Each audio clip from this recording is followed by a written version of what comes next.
भी सुना, जगदीश जी को भी सुना, मिक्स है। और अगर मैं फर्स्ट कट की बात करूं, मैं इस एग्जिट पोल को देख रहा था, तो फर्स्ट कट में इस एग्जिट पोल ने 49 सीट्स आपको दिया। अब वो संख्या लगातार घट रही है। अभी भी आप बता रहे हैं कि 3-3:30 बजे तक का ट्रेंड है। तो ये जो 3 घंटे जो और इसके बाद चले हैं, वो सत्ता की चाबी उस 3 घंटे के ट्रेंड में कहीं ना कहीं बंद है। और वो जो मतपेटियां खुलेंगी उसी पे कुछ कहा जा सकता है स्पष्टता के साथ। एक चीज और मैं एग्जिट पोल के बारे में कहना चाहूंगा कि it must has to be taken with some caution, because आपको एक चीज और समझनी पड़ेगी कि आपका वोटर बहुत उत्साहित है। ये सफलता उसके उत्साह को और ऐड कर रही है। तो जब ये एग्जिट पोल होते हैं, वो वोकल भी है। अगर आप भाजपा और कांग्रेस के बनिस्पत उनकी तुलना करेंगे तो वो वोकल वोटर है। तो हो सकता है कि इस एग्जिट पोल में जो नतीजे दिखा रहे हैं, जो ट्रेंड दिखा रहे हैं, मतपेटियां खुलने के बाद कहानी कुछ और हो सकती है। सर, आपको लगता है, शंभू सर, आपको लगता है कि मतपेटियां खुलने के बाद या इलेक्ट्रॉनिक वोटिंग मशीन के दौरान जब काउंटिंग होगी तब कहानी कुछ और हो सकती है, या ये क्लियर कट मैंडेट समझ में आ रहा है कि आम आदमी पार्टी की सरकार बनती दिखाई दे रही है? हम एग्जिट पोल को फाइनल पोल का नतीजा तो किसी भी कीमत पे नहीं मानने को तैयार हैं जी, लेकिन जो ट्रेंड दिख रहा है उसमें इसकी गुंजाइश कम है कि भारतीय जनता पार्टी को कोई चमत्कारिक लीड मिल जाए। मतलब अगर एग्जिट पोल के अनुमान को आप कोई हिंट मानते हैं तो उसमें कोई चमत्कार जैसी बात नहीं है। और हम इसको घंटों में बांटने के पक्ष में नहीं है कि बीजेपी का रिजर्व वोटर बैठा रहा, 3 बजे तक इंतजार किया, और जब उसको लगा कि अब संकट की घड़ी है तब वो निकल के एक तरफा वोट कर दिया। ये थियरी अपने मन को बहलाने वाली है। मेरा ख्याल है कि अब पोल हो चुका है, कोई वोट प्रभावित नहीं हो रहा है, तो हम लोगों को थोड़ा रियलिस्टिक होना चाहिए जी। जो ट्रेंड है, हम लोग अनुमानित ट्रेंड पे अनुमानित बात ही कर रहे हैं, कोई क्लियर कट बात इस पे अभी हो भी नहीं सकती, वो भी 10 तारीख को ही होगी। लेकिन मेरा ख्याल है कि बड़ा दिलचस्प रहा ये चुनाव। और पूरा चुनाव का अगर आप ट्रेंड देखें मतदान तक, आज तक, तो भारतीय जनता पार्टी के कार्यकर्ताओं का आप साइको एनालिसिस करिए, आपके कार्यकर्ताओं का साइको एनालिसिस करिए, पूरे ट्रेंड का अगर साइको एनालिसिस करिए, और आज जो एग्जिट पोल के नतीजे बोल रहे हैं, तो इनमें कहीं न कहीं एक क्रोनोलॉजिकल आर्डर में एक समरूपता भी दिखती है। वो बीजेपी के ट्रेंड में भी दिखती है, आम आदमी पार्टी के ट्रेंड में भी दिखती है। तो बहुत सारी चीजें कई चीजों से क्वालिफाई होती है। तो मुझे लगता है कि ठीक है, उम्मीद रखनी चाहिए। जो भी पार्टियां चुनाव लड़ती हैं, हम बीजेपी आपकी बात नहीं, हम तो कह रहे हैं कांग्रेस के भी नेता से अगर आप पूछेंगे तो भी नहीं करेगा, वो भी अभी इसको मानने को तैयार नहीं होगा। वो कहेगा कि नहीं, सरकार में हमारी हिस्सेदारी होगी, इतना जरूर बोलेगा। तो अब उम्मीद पे तो पॉलिटिक्स का एक बड़ा भारी क्रक्स है उम्मीद। लेकिन 10 तारीख को मेरा ख्याल है बिल्कुल क्लियर हो जाएगा, और तब मेरा ख्याल है कि इसके विश्लेषण की जरूरत भी नहीं पड़ेगी। जब सच सामने होगा, फैक्ट सामने होगा, तो उस पर आप विश्लेषण क्या करेंगे? तब उसके कारण का विश्लेषण कर सकते हैं। भारतीय जनता पार्टी के नेता सुधांशु मित्तल हमारे साथ मौजूद हैं। सुधांशु जी कुछ कहना चाह रहे थे थोड़ा सा। यहाँ पर अब ये कहा जा रहा है कि कोई वोटर प्रभावित नहीं हो रहा, थोड़ा रियलिस्टिक होने की जरूरत है। नहीं, देखिए, जो यहाँ पे पैनल बैठा है, बड़ा प्रबुद्ध पैनल है, उनको थोड़ा सा कुछ चीज ध्यान दिलवाना चाहता हूँ मैं। जो अभी जो सर्वे का एग्जिट पोल के जो नतीजे दिख रहे हैं, उसमें एक गौर सबको दिलवाना चाहता हूं। ये चुनाव जो है भाजपा और आम आदमी पार्टी वाला नहीं बचा था। ये था कि इस चुनाव में कांग्रेस का क्या हश्र होगा। देखिए, हमारे पास 33% वोट था, आम आदमी पार्टी के पास पिछली बार 29% था, और कांग्रेस का 24% था। अभी आज जो एग्जिट पोल है उस पर देखिए, कांग्रेस 24% से 5 से 7% के बीच में आई है। हमने अपना 33% था वो 36% पे लेके गए, हम बढ़ रहे हैं। लेकिन कांग्रेस का जो डेसिमेशन हुआ, उसका वोट जो है वो सारा आम आदमी पार्टी की तरफ जा रहा है, और इसी वजह से एक बहुत बड़ा नुकसान जो इस पोल के नतीजे में दिख रहा है। मैं इसमें एक चीज और ऐतिहासिक, अगर आप इतिहास को देखें तो और ध्यान दिलवाना चाहता हूं। दिल्ली के चुनाव की परंपरा यह रही है कि जब भी वोट का विभाजन, जो एंटी बीजेपी वोट है, उसका हुआ है, तब तो हम लोग जीते हैं। और अगर वोट का विभाजन हुआ है तो हम कभी नहीं जीते। 93 ले लीजिए, 93 हम अकेला जीते थे, क्योंकि 93 में जनता दल थी वहां पे, और जनता दल और कांग्रेस के बीच में वोट का विभाजन हुआ, अल्पसंख्यक वोट का, और जो गरीब का तबके का एक वोट होता है, जो कि परंपरागत हमारा वोट नहीं होता था, उसका हुआ। वही चीज मैं जो है इस चुनाव में दोबारा देख रहा हूं। 2013 के अंदर क्योंकि विभाजन था वोट का, इसलिए हम लोग सबसे बड़ी पार्टी की तरह उभर के आए थे। लेकिन 2015 में कांग्रेस का वोट 24 से जब 5 या 7% पे जाके टिकेगा, तो स्वाभाविक तौर पे हमारे लिए जीतना इसमें संभव नहीं होने की उम्मीद हो सकती है। इसलिए मैंने कहा कि मैं ये सारी चीजें, इसका विश्लेषण या वाकई ये हुआ है, क्योंकि एक और मैं कहना चाहता हूं, 24% से 5 या 7% तक वोट कांग्रेस पहुंचेगी, ये थोड़ा बहुत आश्चर्यजनक बात है। मुझे व्यक्तिगत तौर पे इसको स्वीकारना अभी संभव इसलिए नहीं है क्योंकि हर राजनीतिक दल का एक कमिटेड वोट बैंक अपना होता है। मेरा अपना मूल्यांकन ये था कि कांग्रेस का 14% 15% वोट अपना है, और कांग्रेस अगर 14% 15% वोट पे टिकी रहती है तो शायद नतीजे कुछ और होते हैं। तो इसलिए क्या ये वाकई 5 से 7% पे आएगी, अब देखने की जरूरत है। क्योंकि अगर वो वाकई 5 से 7% पे आ रही है तो भाजपा का जीतना तो अपने आप में एक बहुत ही टेढ़ी खीर बनने वाला था। तो इसलिए थोड़ा मैं इसका मूल्यांकन असली तौर पे तब करूंगा जब 10 तारीख को नतीजे निकले और वाकई पता लगे कि किसको कितना वोट पड़ रहा है। कांग्रेस को बहुत ज्यादा नुकसान हो रहा है। सिंह साहब आप कुछ कह रहे थे? नहीं, कांग्रेस को जो नुकसान हो रहा है वो उसकी चिंता बीजेपी को नहीं करनी चाहिए, वो कांग्रेस के चिंता का विषय है। बीजेपी को इसकी चिंता करनी चाहिए कि उसका वोट क्यों नहीं बढ़ रहा है। उसको दूसरे के नुकसान से फायदा खोजने की जरूरत के बजाय उसको अपना स्टॉक बढ़ाना चाहिए जो नहीं बढ़ रहा है। अगर दूसरे को नुकसान हो भी रहा है तो उसका फायदा अपने पास आना चाहिए। नहीं, पिछले जितने भी चुनाव हुए हैं, दिल्ली का चुनाव तो अब हो रहा है, इसके पहले बहुत सारे चुनाव हुए, लोकसभा के चुनाव समेत पूरी बीजेपी और उसके सारे नेता एक ही बात कहते थे, बहुत पॉजिटिव वोट है मोदी जी की छवि को, और इसको और उसको वोट है, पॉजिटिव वोट है, और हमको एक पॉजिटिव सकारात्मक सहयोग मिल रहा है पब्लिक का। अब सुधांशु जी कह रहे हैं कि जब वोट सारी पार्टियों को बढ़ जाते हैं तब हमको फायदा होता है। इसका मतलब ये है कि आपकी ग्रोथ उतना संतोषजनक नहीं है कि वो अपने बलबूते चुनाव जीत सके, आपको दूसरे के डिवीजन का इंतजार करना पड़ता है। जी, मैं यहाँ पे एक बात ये कहना चाहूंगा, आप अगर ये कह रहे हैं कि बीजेपी का ग्रोथ नहीं हुआ है तो जो आंकड़े के हिसाब से वोट का प्रतिशत है, अगर इसी को मैं मान के चलता हूं, मैं दूसरी चीज कह रहा हूं सर, हमारे यहाँ फर्स्ट पास द पोस्ट का सिस्टम है। मल्टीपोलर जब होता है तो जिसके पास अगर कम भी, आप देखे हुए कि 23%, 24% और 25% को वो लेके भी लोग आ जाते हैं। मेरे ख्याल से यहाँ पे जिस चीज का आकलन हम लोग ने भी किया था कि दिल्ली में 3 बड़ी पार्टियों के तौर पे लड़ाई की बात थी। 15% तक वो लोकसभा चुनाव में आए थे।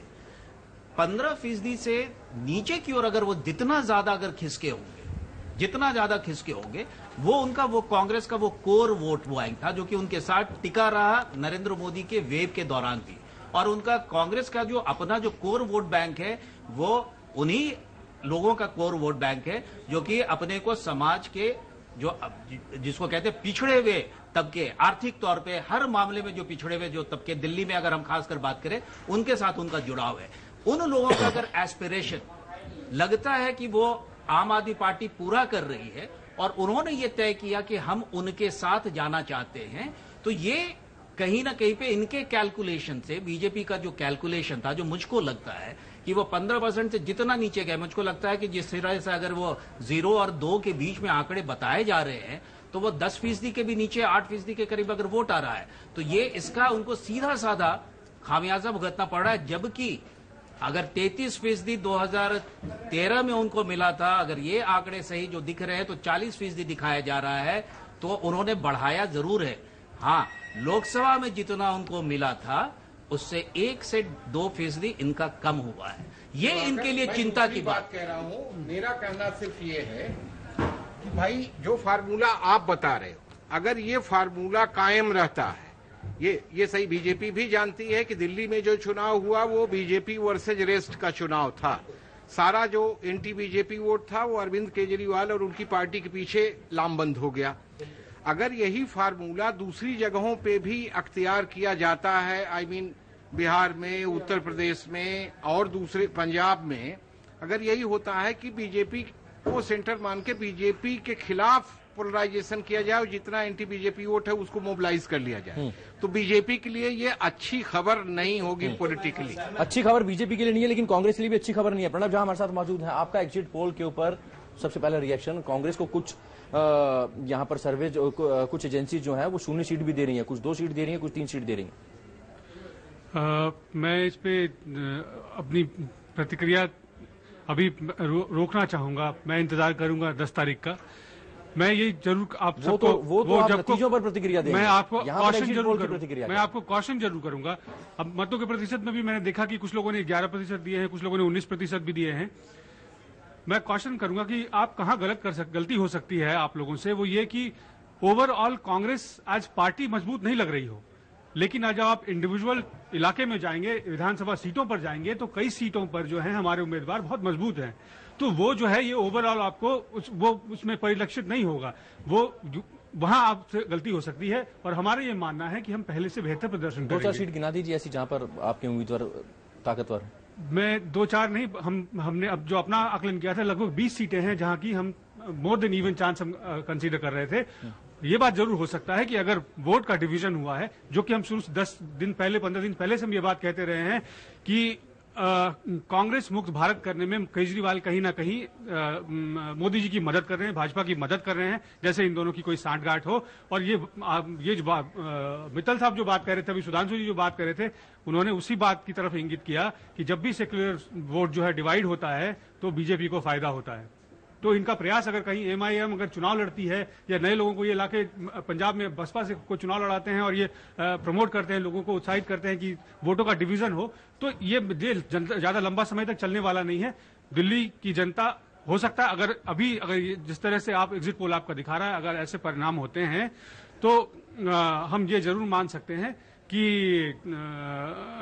एक मौका जो है केजरीवाल जी को जनता देना चाहती थी, उनको ऐसा कांग्रेस के प्रवक्ता यहाँ पर मौजूद हैं। उनका कहना है कि करीब 20 से 22 सीट्स ऐसी हैं जहां पर वो मजबूती के साथ लड़ रहे हैं और उनमें से कई सीट्स निकालेंगे भी। ये कहना है, इंतजार करना चाहेंगे परिणामों का। एग्जिट पोल पर रिएक्शन नहीं दे रहे हैं, लेकिन कांग्रेस की स्थिति पर हम चर्चा जरूर करेंगे। एक छोटा सा ब्रेक लेंगे, ब्रेक के बाद पैनल हमारे साथ मौजूद है। आप चलते रहिए समय के साथ।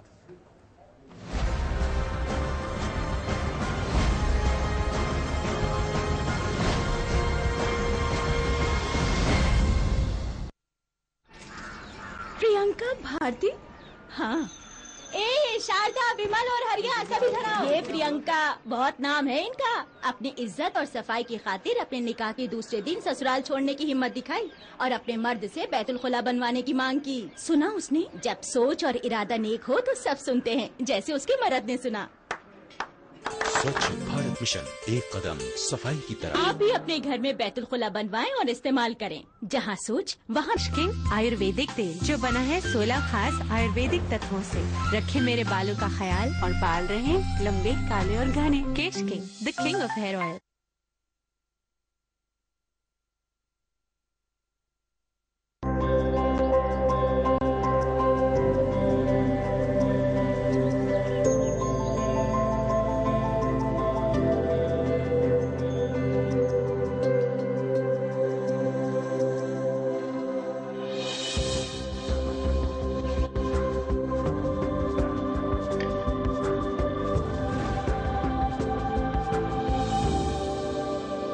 हिंदुस्तान की शान, उर्दू का तर्ज बयान, समाज का आईना, हालात का तर्जुमान, आपके मसाइल आपकी जबान, खबरों की समझ, इंसाफ का कारवां,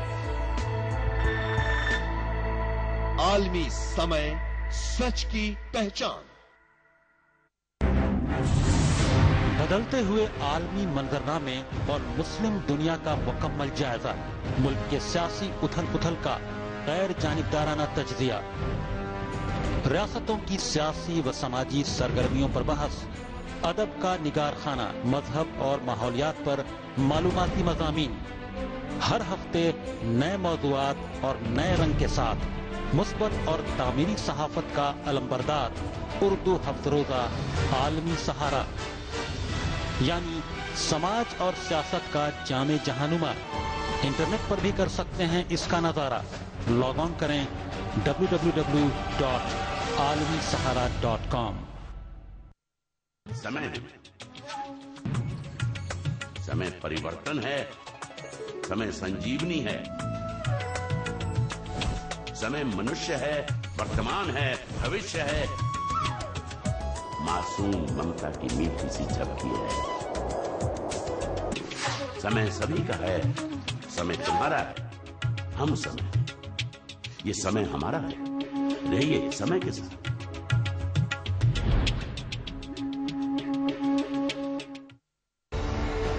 दुनिया बन गई है ग्लोबल शहर। आपका स्वागत है। दिल्ली में मतदान के बाद भारतीय जनता पार्टी की मुख्यमंत्री उम्मीदवार किरण बेदी ने दावा किया कि बीजेपी की जोरदार जीत होगी। प्रेस कॉन्फ्रेंस में किरण बेदी ने कहा कि एग्जिट पोल के नतीजे बदलेंगे, इसलिए फिलहाल किसी भी सर्वे को आखिरी फैसला न माना जाए। किरण बेदी ने दावा किया कि सर्वे सिर्फ 3 बजे तक की वोटिंग के आधार पर किए गए हैं, जबकि 3 से 6 बजे के बीच भारी मतदान हुआ, जो कि भारतीय जनता पार्टी के पक्ष में हुआ। किरण बेदी ने वोटिंग के लिए मतदाताओं को धन्यवाद दिया और उम्मीद जताई कि 10 तारीख को सच्चाई की जीत होगी और भारतीय जनता पार्टी पूर्ण बहुमत के साथ सरकार बनाएगी। अभी तक जो भी मैंने टेलीविजन पे सर्वेस देखे हैं, ये केवल 3 बजे तक के हैं, केवल 3 बजे तक। 3 से 6 बहुत भारी जनसंख्या, बहुत भारी संख्या में लोग आए हैं, उसका अभी भी अकाउंट फॉर नहीं हुआ है।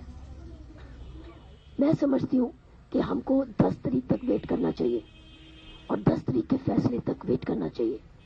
मैं आशा करती हूं कि ये पॉजिटिव होगा बीजेपी के लिए और ये चेंज होगा, क्योंकि 3 से 6 बजे तक का बहुत भारी नंबर क्या सोचता है वो हमें नहीं मालूम अभी। मैं भारतीय जनता पार्टी की बहुत आभारी हूं, बहुत आभारी हूं, जिन्होंने मेरे पर इतना विश्वास डाला, विश्वास प्रकट किया और मुझे इतना सराहा। मैंने इतनी तारीफ अपनी जिंदगी में कभी नहीं सुनी थी। मैं उनका बहुत धन्यवाद करती हूँ कि उन्होंने मुझे ये इस तरीके की एक एक्चुअली रिस्पॉन्सिबिलिटी दी। उन्होंने मेरे में क्या गुण देखे वही जानते हैं, लेकिन मैंने बार बार उनको कहा कि मैं इतनी तारीफ को मैंने कभी नहीं पब्लिकली सुना, मैंने कुछ और ही सुना था, खासकर अपने महकमे में से। तो इसलिए मैं भारतीय जनता पार्टी का बहुत धन्यवाद करती हूँ। हाँ, इस दिल्ली को बहुत कुछ काम चाहिए। एक्चुअली दिल्ली डिवाइडेड है इस वक्त, मैंने देखा है, हैव्स और हैव नॉट्स में डिवाइडेड है। एक के पास कुछ है और दूसरे के पास कुछ भी नहीं है। लड़कियों के पास कायदे का पॉलिटेक्निक्स नहीं है, वोकेशनल ट्रेनिंग नहीं है, उनके पास कामकाज का कोई साधन नहीं है और वो ड्रॉप आउट रेट सबसे ज्यादा उन्हीं एरिया में है। महिलाओं के लिए कोई सुरक्षा नहीं है, उनके लिए कोई वोकेशनल स्किल्स नहीं है। बहुत डिप्राइव्ड दिल्ली मैंने देखा है। मैं समझती हूँ दिल्ली के पास भारतीय जनता पार्टी की अगर लीडरशिप आई तो बहुत बड़ी चुनौती होगी इसको वर्ल्ड क्लास सिटी बनाने के लिए, बहुत बड़ी चुनौती। मैं बार बार कहती आई हूँ कि अगर मुझे ये मौका मिला तो 24 घंटे एक दिन में होते हैं, ये 2400 घंटे एक दिन में मांगेगा, तब जाके दिल्ली सुधरेगी। 2400 घंटे, 24 घंटे नहीं, 2400 घंटे। चर्चा को आगे बढ़ाते हैं। विभाकर जी के पास माइक है, वो शुरुआत उन्हीं से करते हैं। विभाकर जी, कुछ तो चुनाव की थकान होगी, कुछ एग्जिट पोल के नतीजे जो सामने आए या जो एग्जिट पोल सामने आया उसकी वजह से भी आवाज थोड़ी सी कमजोर हो गई, दब गई थोड़ी सी आवाज। मेरे ख्याल से ये थोड़ी सी नाइंसाफी होगी कि आवाज उनकी गई है एग्जिट पोल की वजह से। ऐसा नहीं होता है, उनकी आवाज वास्तव में गई हुई थी। कई लोगों ने ये चीज पहले से उनकी आवाज खराब थी तो लोग कहते हैं कि उन्होंने गैग कर दिया गया, बोलने नहीं दिया जा रहा है। अगर किसी की तबीयत खराब है तो यार वो साफ होता है कि उनकी तबीयत खराब है। इसके पहले वो दिख रहा है, इसके लिए कोई सबूत की आवश्यकता नहीं है। कम से कम इतनी तो हम लोग, मेरे ख्याल से मुझको रखना चाहिए कि इसके पहले हम लोग जो बात कर रहे थे कि इसके बाद अगर वास्तव में अगर जो एग्जिट पोल बता रहे हैं और ऐसा हो जाता है कि आपकी सरकार बन जाती है, तो फैजल भाई हमसे पूछ रहे थे अभी कि उसके बाद बेदी जी का क्या होगा। मैं ये नहीं कह सकता कि बेदी जी का क्या होगा। उन्होंने एक चीज जरूर कही थी, एक इंटरव्यू में उनका सुन रहा था, किसी बच्चे ने उनसे जब पूछा कि अगर ऐसा होता है तो आप क्या करेंगी, तो उन्होंने अपने तरफ से कहा था कि फिर मैं जो पढ़ाने का काम करती, मेरा एनजीओ होता, वो करेंगे। तो उसके पहले उन्होंने ये बात कही थी। उनका क्या होता है मुझको नहीं पता। जीते चाहे हारे, बीजेपी में एक चीज जरूर होगी, दिल्ली बीजेपी ने जिस तरीके से काम इतने सालों तक किया है और खास करके इस चुनाव में जिस तरीके से किया है, यहां पे आमूल चूल परिवर्तन होगा। और ये उनके वो सारे शीर्ष नेता जो कहीं शीतल पड़े नजर आए, जो ये माना जा रहा है आला कमान जो है इनका ये जान रहा है, उसी की वजह से उन सारे लोगों को झोंकना पड़ा आखिर 15 दिनों में। किरण बेदी को भी लाना पड़ा सिर्फ और सिर्फ उसी वजह से। तो इसका खामियाजा सत्ता से तो बाहर जरूर आप लेके गए हैं, और एक जो विनिंग सी चीज चली आ रही थी उसमें कहीं ना कहीं साख में धब्बा जरूर लगाया है। विपक्षी सवाल जरूर करेंगे, कटाक्ष भी करेंगे, लेकिन जैसा अभी सिंह साहब बोल रहे थे, शंभू जी, कि इनसे सारे विपक्षी अगर गोलबंद हो गए तो ये मौका आपने दिया कि अगर गोलबंद हो जाते हैं तो वो हरा सकते हैं। तो ये जो ओपनिंग जो जिन लोगों की वजह से हुई है उनको थोड़ा सा जरूर मुझको लगता है, ऐसा मेरा आकलन है। किरण बेदी की आवाज थोड़ी बैठी हुई थी, हालांकि विभाकर जी थोड़ा सा उखड़ गए उनकी तबीयत पर जब कटाक्ष किया गया। तो जगदीश जी यहाँ ये जानना चाहेंगे कि किरण बेदी ने कहा है कि इसको फाइनल ट्रेंड ना माना जाए, जो कि आपने भी बोला। उनका जो समझ में आ रहा था बैठी हुई आवाज में, उन्होंने ये कहा कि 3 बजे से लेकर 6 बजे तक भारी वोटिंग हुई है, और ये जो सर्वे हैं ये 3 बजे से पहले तैयार किए गए हैं। जो 3 घंटे की, जो 4 घंटे की जो बंपर वोटिंग हुई है उसका रुझान किस तरफ है ये किसी को नहीं पता, इसलिए सरप्राइज हो सकता है 10 तारीख को। देखिए, ट्रेंड तो एक पताता ही है, 3 बजे तक का भी हो, लेकिन एक ट्रेंड तो पता लगता है जी। ये जरूर हो सकता है कि 3 बजे, जैसे अमित शाह जी ने जो बड़े नेताओं की मीटिंग बुलाई दोपहर में, वो इस बात का संकेत दे रही थी कि कहीं कोई ग्राउंड लेवल पे बड़ी गड़बड़ी चल रही है इनके इलेक्शन मैनेजमेंट में, और उसको ठीक करने के लिए बुलाई। और उसके बाद फिर शायद लोगों को निकाला गया। जो सुबह का दृश्य हमने देखा चैनलों पर, आपके यहाँ मैं बैठा ही था, कि सुबह सबसे ज्यादा वोटर कहीं इकट्ठा हुआ तो वो झुग्गी झोपड़ियों का या पुनर्वास बस्तियों का वोटर था। मिडिल क्लास का वोटर बहुत कम उसमें दिख रहा था। यहाँ तक कि नई दिल्ली के इलाके के जो दृश्य मैंने सुबह देखे, उसमें जो पढ़ा लिखा वोटर है वो सुबह के समय कम दिख रहा था। बड़ी भीड़ उसी की थी जो नॉर्थ ईस्ट दिल्ली में या इधर पश्चिमी दिल्ली में बाहरी इलाकों में बड़ी भीड़ उनकी थी। दोपहर के बाद ये दृश्य बदला है, जो कि शहरी और पढ़े लिखे लोगों की आदत होती है कि वो आमतौर पे, और सरकारी कर्मचारी संभवतः 4 बजे के बाद वो वोट डालने आया। सरकारी कर्मचारियों का रुख ये बता रहे हैं कि भाई वो सरकार से नाराज है, मोदी सरकार से, और इस वजह से किरण बेदी की इस बात में दम है कि 3 से 7 बजे तक जो वोटिंग हुई है वो कहीं न कहीं बिल्कुल उलटफेर कर सकती है। संभव हो सकता है। माने कितना करेगी 3 घंटे का, कितना पोलिंग हुआ, क्योंकि अगर 50% उस समय तक पोलिंग होती है, जो एवरेज दिख रहा है कि 3 बजे तक जो पोलिंग हुई है वो 48 से 50% के आसपास हुई है। तो इसका, और जो अभी इलेक्शन आयुक्त का मैं वो ट्वीट देख रहा था कि वो कह रहे हैं कि 71% तक का ये आंकड़ा जा सकता है इस बार। तो इसका मतलब है कि 50 में अगर आप 20-22-25% और जोड़ लेते हैं, 20-22% और जोड़ लेते हैं, और उनमें से ज्यादा वोट ऐसा हो सकता है जो कि मध्यम वर्ग का है, तो बीजेपी को, लेकिन वो कितना गेन होगा मैं इस पर बहुत श्योर नहीं हूं कि बहुत ज्यादा। सुधांशु जी हमारे साथ मौजूद है, भारतीय जनता पार्टी के नेता। सुधांशु जी से बात करते हैं। सुधांशु जी, आपको क्या लगता है कि जो 3 बजे से लेकर 7 बजे तक वोटिंग हुई है, जैसा किरण बेदी बता रही है कि वो एकदम ये जो एग्जिट पोल है इनको चेंज करने में काफी ताकत रखती है? देखिए, ये संभावना है, और ये एग्जिट पोल हमेशा सही रहे हैं, ये इतिहास भी नहीं है।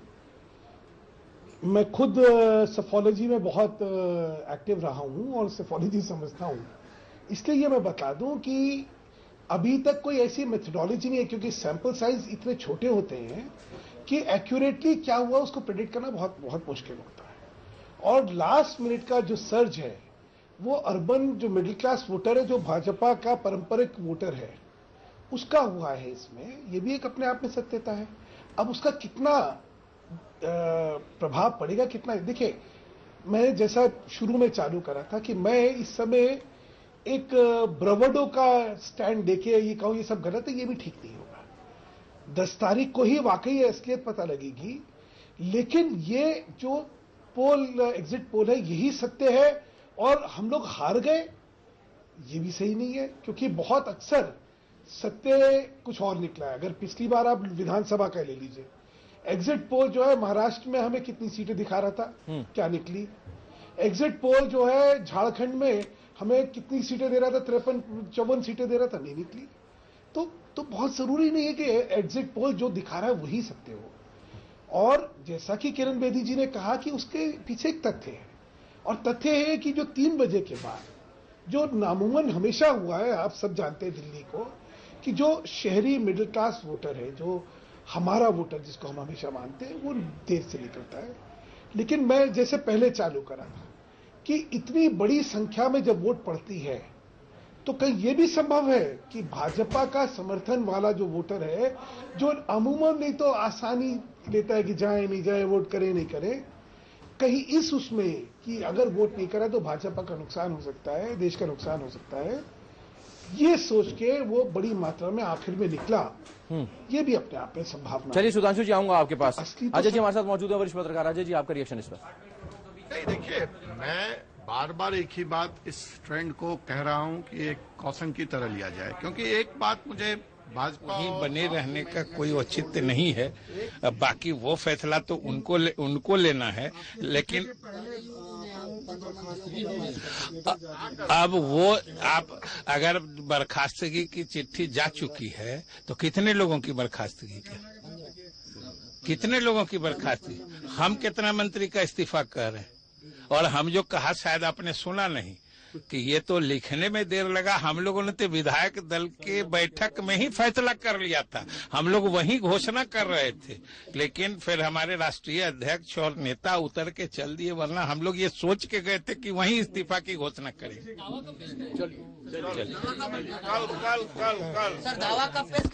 अब दावा तो नेता महामहिम पटना आ जाते हैं, महामहिम जब भी पटना में उपलब्ध होंगे, दूरभाष से उनको यहाँ के गतिविधियों की जानकारी या यहाँ जो राजनीतिक परिस्थितियां बदली हैं उससे उनको वाकिफ करा दिया गया है। उन्होंने भी शीघ्र पटना पहुंचने का आश्वासन दिया है, और जैसे ही वो पटना आते हैं तुरंत हमारे नेता के द्वारा दावा पेश किया जाएगा। और जैसा कि आप जानते हैं, राष्ट्रीय जनता दल ने, कांग्रेस विधायक दल ने, भारतीय कम्युनिस्ट पार्टी ने और हमारे एक निर्दलीय विधायक ने, 2 निर्दलीय विधायकों ने, सब लोगों ने लिखित रूप में हमारे नेता श्री नीतीश कुमार जी जब दावा करेंगे तो उनके दावे के समर्थन में उन लोगों ने पत्र जारी कर दिया। राज्यपाल अभी नहीं है, आप लोगों का जो इस्तीफा है वो फैक्स हो गया, फैक्स हो गया, अभी हो रहा है। तो दिल्ली चुनावों के बीच में चर्चा हो रही थी और बात आगे बिहार की। बिहार से भी एक बड़ी खबर, जहां पर नीतीश कुमार समर्थक 20 मंत्री इस्तीफा देने के लिए राजभवन पहुंचे हैं। आपको बता दें कि जितिन राम मांझी कैबिनेट की बैठक में विधानसभा भंग करने का प्रस्ताव रखा गया था, जिसका ज्यादातर मंत्रियों ने विरोध किया था, जिसके बाद नाराज मांझी ने 19 मंत्रियों को बर्खास्त करने की सिफारिश तक कर दी थी। 20 मंत्री परिषद के सदस्यों ने आज इस्तीफा दे दिया, 2 का तो उन्होंने पहले बर्खास्त कर दिया था, 22 लोग इस्तीफा हो गया, मानी कि इस मंत्री परिषद से हट गया। उनको तो खुद नैतिकता के आधार पर भी, कानूनी अधिकार भी, अब एक क्षण भी सरकार रहने की जरूरत नहीं है। अगर उनमें जरा सा भी बचा है, अगर वो लोकतंत्र के काला धब्बा वाले लोग नहीं हैं, तो उनको तुरंत हट जाना चाहिए, क्योंकि मंत्री परिषद, पूरी विधायक दल ने नेता पद परिवर्तन कर दिया। आदरणीय नीतीश कुमार को हम लोगों ने नेता सर्वसम्मति से मान लिया, सारी एमएलए लोगों ने, अब उनको किसी तरह से रास्ता नहीं बचा है। अरे हम लोगों ने पहले ही भेज दिया, उनको करने दीजिए। अब दावा गवर्नर साहब आज सरकार बनाने का दावा पेश करने वाले हैं और उनके समर्थकों ने जितिन राम मांझी के कैबिनेट से इस्तीफा दे दिया है। करीब 20 मंत्रियों ने इस्तीफा दे दिया है। वापस लौटेंगे दिल्ली की खबरों पर, और चर्चा हम कर रहे थे। अजय कुमार हमारे साथ मौजूद है, वरिष्ठ पत्रकार। अजय जी, आपसे बातचीत चल रही थी कि जिस तरीके से किरण बेदिया, भारतीय जनता पार्टी के तमाम नेता कह रहे हैं कि 3 बजे के बाद बड़ी तादाद में वोटर जो है वो भारतीय जनता पार्टी का निकला है और उसका सीधा फायदा भारतीय जनता पार्टी को होने वाला है, और ये एग्जिट पोल फाइनल नतीजे नहीं होंगे, ये सरप्राइज कर सकते हैं कहीं ना कहीं। देखिए, मैं ये तो नहीं कह सकता कि वो जो वोट 3 बजे के बाद निकला है वो सबके सब भाजपा का वोट है, लेकिन हाँ, अगर 3 बजे के बाद वोटिंग भारी संख्या में हुई है और मत का प्रतिशत 70 को क्रॉस करता है, तो शायद ये जो एग्जिट पोल का नतीजा है उसमें परिवर्तन देखने को मिल सकता है। अगर दिल्ली के इतिहास की हम बात करें, अब तक 5 विधानसभा चुनाव यहाँ पे हो चुके हैं, और जैसा कि मित्तल जी आपको भी बता रहे थे कि पहली चुनाव में ही भाजपा की सरकार इसलिए बनी क्योंकि गैर भाजपा वोटों का बंटवारा हुआ। और अगर हम पिछले लोकसभा के ट्रेंड की हम बात करें तो दिल्ली की 60 सीटों पे भाजपा, विधानसभा सीटों पे भाजपा लीड कर रही थी और आप उन 10 सीटों पे लीड कर रही थी जहां अल्पसंख्यक मतदाता ज्यादा संख्या में रहता है और कांग्रेस कहीं न कहीं अपने 15% के वोट प्रतिशत के आसपास टिकी रही थी। अब अगर कांग्रेस 15% से नीचे के वोट प्रतिशत पे जा रही, क्योंकि पिछले विधानसभा में कांग्रेस का वोट परसेंट 24.5% था, 33.5% वोट भाजपा को मिला था और वो 32 सीटें लेकर के आई थी और 24.5% वोट आपको मिला था। अब यह भी बड़ा अजीब सा लग रहा है कि क्या भाजपा कांग्रेस पूरी तरह से मुक्त हो गई दिल्ली कांग्रेस से, या जो नारा था, और अगर ऐसा हुआ है तो वो सारा के सारा वोट क्या जाकर के आपके वोट के साथ जुड़ गया, और अगर ऐसा हुआ है जैसा ये ट्रेंड बता रहे हैं तब तो निश्चित तौर पे आपकी सरकार बनती है, फिर तो उसको रोका नहीं जा सकता है। फिर सवाल, जैसे एक चर्चा अभी यहाँ चल रही थी कि हमारे कांग्रेस के साथी ये कह रहे थे कि एंटी मोदी वोट है और दिवाकर जी का कहना था कि ये प्रो या पॉजिटिव वोट है फॉर केजरीवाल। मैं इन दोनों ही ट्रेंड से इत्तेफाक नहीं रखता हूं कि ना तो ये नेगेटिव वोट की तरह देखा जाना चाहिए ना ये पॉजिटिव वोट की तरह देखना चाहिए। मेरा जो मानना है व्यक्तिगत तौर पे, ये भाजपा अगर भुगतेगी तो ये ओवर कॉन्फिडेंस का नतीजा है। भाजपा ने इस चुनाव को अंत समय तक बहुत ही हल्के में और बहुत ही आसानी से लिया है और जैसी जैसी गलतियां की है वो किसी भी चुनाव में, मतलब इतने आत्मघाती फैसले दूसरे दल नहीं लिए। भारतीय जनता पार्टी ने कई आत्मघाती फैसले लिए। और प्रणब हमारे साथ मौजूद है। प्रणब, यहाँ पर हमारे संवाददाताओं से भी हमारी लगातार बातचीत चल रही थी, उनका ये कहना है कि कई कॉन्स्टिट्यूएंसीज ऐसी थी जहां पर कांग्रेस के जितने कैंडिडेट्स थे उन्होंने जब देखा कि वो नहीं जीत पा रहे हैं तो उन्होंने वहां पर लोगों को बोलना शुरू कर दिया कि आप आम आदमी की पार्टी की तरफ रुझान कर लीजिए, वहां पर वोट दे दीजिए, बीजेपी को मत दीजिए। नहीं, मेरे ख्याल से ये एक तरह से की साजिश है। ये 2-3 दिन पहले भी एक पत्रकार इंटरव्यू कर रहे थे अजय माकन जी को, मैं मौजूद था, तो उन्होंने ये प्रश्न करा। ये मतलब बड़ी बेतुकी सी बात है कि ये कैसे संभव है कि जिस पार्टी की वजह से हमारे मतों का विभाजन हो रहा है, जो हमारे मतों को लेके जा रहा है, हम उसके फेवर में अपने कार्यकर्ता को, ये तो सुसाइडल है। एक पार्टी जो राजनीति कर रही है, एक व्यक्ति जो राजनीति कर रहा है, एक विधायक जो है, वो कैसे अपने मतों को ट्रांसफर कर देगा किसी और को? वो चाहे वो हार रहा हो, लेकिन वो ज्यादा से ज्यादा मतों को रखना, क्योंकि वो राजनीति एक दिन के लिए तो है, करने तो आया नहीं, वो एक टर्म तो है नहीं। वो जब चुनाव लड़ता है तो अपने जी जान से लड़ता है और अपना सब कुछ लगा देता है, यहाँ तक लोग घर गिरवी रख देते हैं। तो इस तरह की बात करना मेरे ख्याल से दिवाकर जी, मैं मानता हूं कि कोई भी पार्टी का कार्यकर्ता ये काम शायद नहीं करेगा, लेकिन जो चुनाव होता है वो कार्यकर्ता उसमें मदद जरूर करते हैं, लेकिन समर्थकों की बात होती है। और समर्थकों को अगर ये लगता है कि हम जो वोट देने जा रहे हैं और अगर उससे हमें फायदा नहीं मिल रहा है तो ये एक राजनीतिक दांव भी हो सकता है। मैं कारण उसका बताता हूं। ये इनकी बात एक हद तक सही है कि कोई भी पार्टी नहीं चाहेगी कि उसके हैसियत कुछ इस तरह की हो जाए कि लोग उसका हंसी मजाक उपहास का कारण वो बन जाए। लेकिन आपने अगर आप ये माना है कि आपका सबसे बड़ा दुश्मन जो आपको इस गति तक पहुंचाया है वो शख्स नरेंद्र मोदी है, और अगर उसको कहीं पे चोट लगती है तो उसको चोट पहुंचाने का काम आप जरूर करेंगे। ये एक राजनीतिक फैसला होता है और ये एक बड़ा फैसला होता है, क्योंकि तब आप ये कहने की बात आप ये होगी, साहस होगा, आप ये कह सकेंगे। और ये देखिए, राजनीति की बिसात सिर्फ ये विधानसभा चुनाव के मैदान में वोट के दौरान ही नहीं चल रहा है, ये राजनीतिक बिसात संसद के भीतर में भी चलेगा। सुधांशु मित्तल जी मौजूद है, मैं आऊंगा, प्रणव आपके पास में आऊंगा। सुधांशु मित्तल जी हमारे साथ मौजूद है।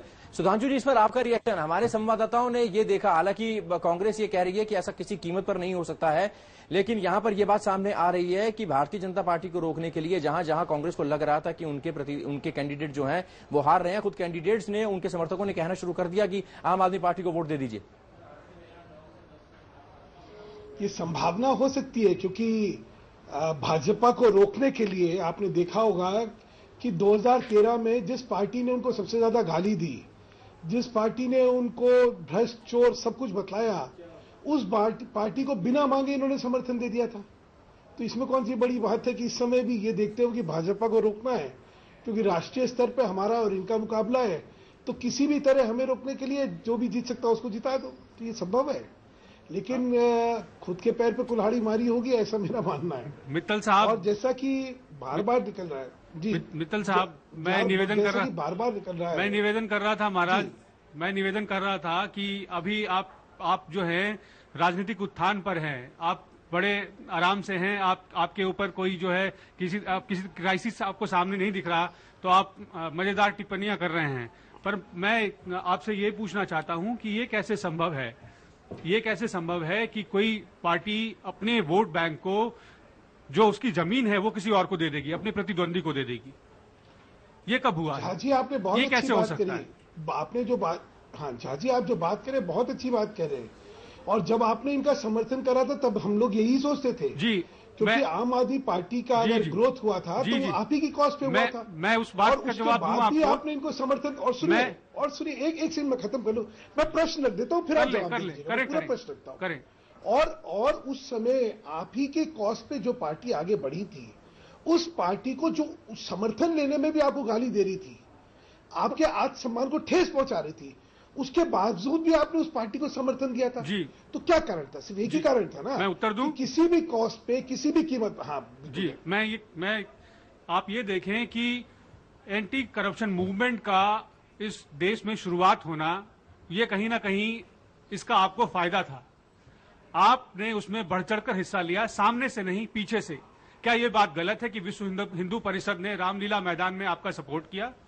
क्या ये बात गलत है कि आपने हर तरफ से उसको मजबूती देने की कोशिश की, उसमें कॉर्पोरेट सपोर्ट पहुंचाने की कोशिश की, इस वजह से कि कहीं ना कहीं उससे कांग्रेस की छवि कमजोर होती थी, इससे कहीं ना कहीं कांग्रेस का नेतृत्व कमजोर होता था और इसका आपको वापस फायदा मिलता था? तो ये बात आपको तब तक जायज लगी जब तक इससे आपको फायदा ही फायदा था। जिस दिन आपको नुकसान लगा उस दिन आपको आपत्ति हो गई, उस दिन आप उसको तमाम तरह के जुमले उसके लिए इस्तेमाल करने लगे, उनको अलग अलग तरह की दोषारोपण शुरू हो गए। और फिर राजनीति का हम लोगों ने वो स्तर देखा इस देश की राजधानी में कि पता नहीं आने वाली नस्लें कब ये देखेंगी फिर से। झाजी, मैं सिर्फ आपको ये कहना चाहता हूं कि अगर भ्रष्टाचार विरोधी आंदोलन चला तो आपके भ्रष्टाचार की वजह से चला ना। आप ये देखें, ये थोड़ी चला कि वो हमारी वजह से चला। आप ये देखें कि जिस भ्रष्टाचार के प्रति आप इतने कमिटेड थे। झाजी, मैं बोल रहा हूं, एक लाइन मैदान आपका, एक लाइन। मैं ये कह रहा था कि जिस भ्रष्टाचार के प्रति आप इतने विरोध के प्रति आप इतने समर्पित थे, जिस भ्रष्टाचार के विरोध के प्रति केजरीवाल इतने समर्पित थे, 1 साल हो गए, जनवरी में प्रेसिडेंट ने वो बिल साइन किया है, कहां लोकपाल वो अपॉइंट हुआ है और कहां आम आदमी पार्टी ने धरना किया है? ये अभी लोगों को देखने में, समझने में थोड़ा समय लगेगा। हनीमून है आपका, एंजॉय कर ले, पर ये 5 साल चलेगा कि नहीं ये देखना है। शुरुआत आपके लिए शुरू हो चुका है। केजरीवाल जी नेतृत्व, परिणाम आएगा, उसके बाद फिर आगे की राजनीति और निर्धारित होगी।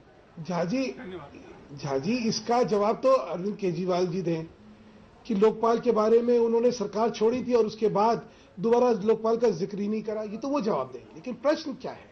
प्रश्न ये, देश के अंदर वैकल्पिक राजनीति की जरूरत इसलिए पड़ी क्योंकि आपके ऊपर जो भ्रष्टाचार की छवि आपकी बनी और जो आरोप लगे और जिस विश्वसनीयता के साथ लोगों को लगा कि आप लोगों ने देश का नुकसान करा भ्रष्टाचार से, वो आपकी वजह से हुआ, हमारी वजह से नहीं हुआ। इल्जाम तो आप पे लगे ना, और जब आप पे लगेंगे तो अलग अलग जगह पे अलग अलग आंदोलन होंगे। लेकिन महत्वपूर्ण बात क्या है? महत्वपूर्ण बात यह है कि आप लोग अगर भाजपा को रोकने के लिए नकारात्मक, हमने कांग्रेस को रोकने के लिए नकारात्मक राजनीति नहीं करी। चलिए, आरोप जारी है। इस बीच हमारे साथ शंभू सर मौजूद है, वरिष्ठ पत्रकार, वो भी सुधांशु जी कुछ पूछना चाह रहे हैं आपसे। नहीं, मैं सिर्फ सुधांशु जी से ही नहीं, सुधांशु जी से और प्रणय जी दोनों से मैं पूछना चाहता हूं, क्योंकि ये दोनों लोग 2 बड़ी राष्ट्रीय पार्टियों का प्रतिनिधित्व कर रहे हैं। मुझे लगता है आम आदमी पार्टी के बारे में आज हम लोग जितना चर्चा कर रहे हैं, मेरा ख्याल है कि इतनी चर्चा बीजेपी और कांग्रेस पे नहीं कर रहे हैं। ये हमको कहीं न कहीं ऐसा लगता है कि इस देश की राजनीति को क्या हुआ है, इतनी बड़ी बड़ी पार्टियां और इनकी पॉलिटिक इतनी खोखली है कि एक 2 साल पुरानी पार्टी और एक जिसका पॉलिटिक्स में और उसमें कोई बहुत ज्यादा दिलचस्पी नहीं इसके पहले देखी गई, कि एनजीओ चलाने वाले कुछ लोग इकट्ठे होकर के कांग्रेस और बीजेपी दोनों को अंगूठा दिखा रहे हैं दिल्ली जैसे स्टेट में। इससे बड़ी टिप्पणी राजनीति पे, भारतीय राजनीति पे मुझे नहीं लगता कि और कोई दूसरी हो सकती है। तो बड़ी बात, ये तो 100 साल से ज्यादा पुरानी पार्टी है, इनका भी बहुत पुरानी पार्टी है। मैं आपको सुना देता हूँ जी, एक कहावत है जो आपको सुना देता हूँ कि nothing succeeds like success, nothing fails like failure. सफलता जो है, सफलता के हर खुदा होता है और विफलता का कोई माई बाप नहीं होता। आप जो आज विश्लेषण कर रहे हैं, लोकसभा में यही पार्टी, सुनिए एक चीज मैं कह दूं ना, लोकसभा में यही पार्टी देश भर में भाजपा को रोकने के लिए खड़ी हो गई थी और उसने एक नया विश्व रिकॉर्ड कायम करा था कि अपनी जमानतें जब्त करवा ली थी। तो समय समय पे किसको जनादेश मिल जाए उसका विश्लेषण ये नहीं होता है जो आप करने की कोशिश कर रहे हैं। और अभी तो जनादेश आ जाने दीजिए, शायद यही विश्लेषण कुछ और बन जाए। तो 10 तारीख को एक बार जनादेश आ जाए, तब उसकी वास्तविकता के हिसाब से हम लोग टीका टिप्पणी करेंगे तो शायद बहुत अच्छा होगा, उसकी सार्थकता भी होगी, उसकी विश्वसनीयता भी होगी। नहीं तो क्या लगेगा कि पूर्वाग्रह से चीजें बातें हो रही हैं। मित्तल जी, क्योंकि 2 साल पुरानी, और देखिए जलवे दिखाना और जलवों में उम्र नहीं बसर होती है, याद रखिएगा। वायदे करना, मुट्ठियां बंद है तो कुछ भी बोल दीजिए। अखिलेश यादव के साथ भी यही हुआ, उसने बहुत जलवे दिखाए थे, देखिए क्या हाशिए पे आया है। सत्ता में आने के बाद वो क्या होता है देखते हैं। भारतीय जनता पार्टी कहीं ना कहीं कह रही है कि एग्जिट पोल फाइनल नहीं है, नतीजों का इंतजार करना होगा। सिंह साहब कुछ कह रहे हैं जी, आप कुछ कह रहे हैं सर? हाँ, मैं कुछ कहना चाह रहा था, मित्तल जी तो चले गए जी। नहीं, मेरा ये कहने का मतलब नहीं था। मेरा जो कहने, मुझे लगता है या तो मैं ठीक से कह नहीं पाया या मित्तल जी जो जिस स्पिरिट में मैं कह रहा था उसको वो ठीक से कम्युनिकेट नहीं हो पाया, what ever, I don't know. मेरा कहना सिर्फ ये था कि भाई ये दोनों देश की नेशनल पार्टियां हैं, सीजन्ड पार्टियां हैं। अरविंद केजरीवाल और उनका ग्रुप, ये पॉलिटिक्स के बिल्कुल, इनको नौसिखिया माना जाएगा। इनका राजनीतिक जीवन और राजनीतिक अनुभव 2 साल पुराना है भाई। मैं ये कह रहा हूं कि एक 2 साल पुराने अनुभव। अतिथि देवो भव, जापान की मियोको लिखती हैं कि उन्होंने कैसे समझा इसका मतलब। हिमालय में घूमते घूमते उनकी आखिरी बस छूट गई।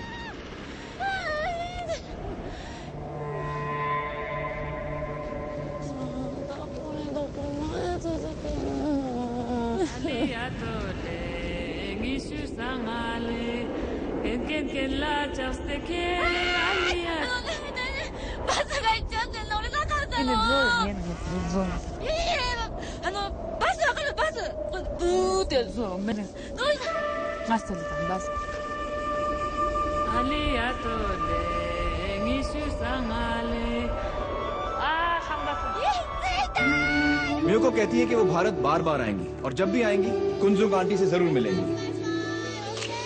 ऐसे ही लोग अतिथि देवो भव का मतलब साकार करते हैं और कुंजुंग आंटी, भारत आपको सलाम करता है। दुनिया बन गई है ग्लोबल शहर, तो जानिए हर मुल्क की अहम खबर। हलचल पड़ोसी मुल्क की या 7 समंदर पार की। पैंट 2 शर्ट ठीक है। बहू जी, थैंक यू। Thank you. नई साड़ी के लिए। नई साड़ी माँ जी? उबाल आने पर तुमने आज धीमी कर दी। खाना भी तुम बर्तन ढककर पका रही हो, इससे सिलेंडर ज्यादा दिन चलेगा और हम सालाना गैस बिल पर 1,500 रुपए तक बचाएंगे। मतलब आ गई ना तुम्हारी तरफ से नई साड़ी। बात तो आखिर एक ही है ना बेटा। उबाल आने पर आंच धीमी करें और खाना ढककर पकाएं और सालाना 1,500 रुपए तक बचाएं। Brought you by PCRA in public king आयुर्वेदिक तेल, जो बना है 16 खास आयुर्वेदिक तत्वों से। रखे मेरे बालों का ख्याल और बाल रहे लंबे, काले और घने। Kesh king, the king of hair oil.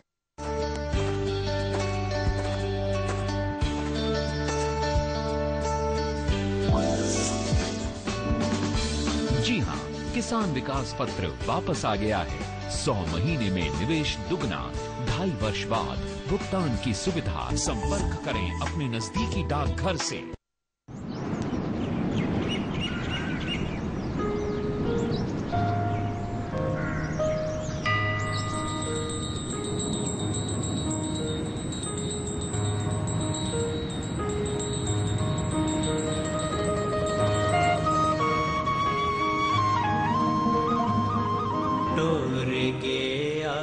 Munshi अल्लाह पै गया बिछोड़ा,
दिल्ली में मतदान के दौरान ही राजनीतिक पार्टियों के बीच आरोप प्रत्यारोप का दौर शुरू हो गया। आम आदमी पार्टी संयोजक अरविंद केजरीवाल ने दूसरी पार्टियों पर शराब बांटने का आरोप लगाया। वहीं भारतीय जनता पार्टी की मुख्यमंत्री उम्मीदवार किरण बेदी ने आम आदमी पार्टी पर मतदाताओं को धमकाने और पैसे लेन देन का आरोप लगाया, जबकि कांग्रेस ने दोनों दलों को नौटंकीबाज करार दिया। जो है सो आओ देखिए। दिल्ली में मतदान के दौरान आम आदमी पार्टी और बीजेपी ने एक दूसरे पर शराब और पैसे बांटने और वोटरों को धमकाने का आरोप लगाया।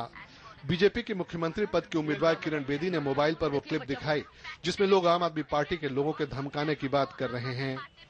किरण बेदी के मुताबिक आम आदमी पार्टी के नेता 300 रुपए देकर लोगों पर वोट करने का दबाव बना रहे थे। किरण बेदी ने मीडिया पर शुरू से ही ऐसी खबरों को दबाने का आरोप लगाया। ये कह रहे हैं कि आप कल भी आए थे, आपने नहीं दिखाया। जी बिल्कुल दिखाया था। नहीं, वो कह रहे नहीं दिखाया। मैम आपकी तरफ से भी काउंटर एलिगेशन लगते हैं कि बीजेपी के लोगों ने भी हमारा कोई काउंटर है, सॉरी ऐसा कुछ नहीं। आप जान के उसको काउंटर मत करिए, ये हकीकत है सामने। एक बच्ची बहादुरी से बोल रही है, उसकी माँ या उसकी जो भी है आंटी वो बोल रही है, एक पुरुष भी बोल रहा है, सारा समाज बोल रहा है। ये प्रॉब्लम ये है कि मीडिया सिलेक्टिव रिपोर्टिंग कर रही है। कृष्णनगर में कई मतदाताओं ने आप के कार्यकर्ताओं पर महिलाओं के साथ मारपीट का भी आरोप लगाया। अगर हमारी आप पार्टी को वोट नहीं दिया गया तो हम बम गिराएंगे, और 300 रुपए प्रति व्यक्ति के हिसाब से वो पैसा देने की बात कर रहे थे। गुंडे टाइप के वो सारे लोग थे, और यहाँ जो झुग्गी झोंपड़ियों के लोग थे वो सहमे हुए थे, डरे हुए थे। कल वाले लगा को 3 बार आम पार्टी वाले किया है, ठीक है ना? 3 बार कर चुका है ये हादसा। जितने हैं सब उनके सब जितने गुंडे कर दिया। हम सब जैसे 2-4 लेडीज बोले हैं, भाई क्यों इस घर को फोटो ले रहा है, क्यों ये चीज टांगा हुआ, इस पर फोटो क्यों ले रहा? सारे लेडीज ऊपर पड़ गया, नोकाझोंकी करने लगा। हम जहाँ पे थे वहाँ पे आके बहुत जन यहाँ पे आके धमकी दिया था, बोला क्या हम सब 300 रुपए की महीने देंगे और हमारे किसी को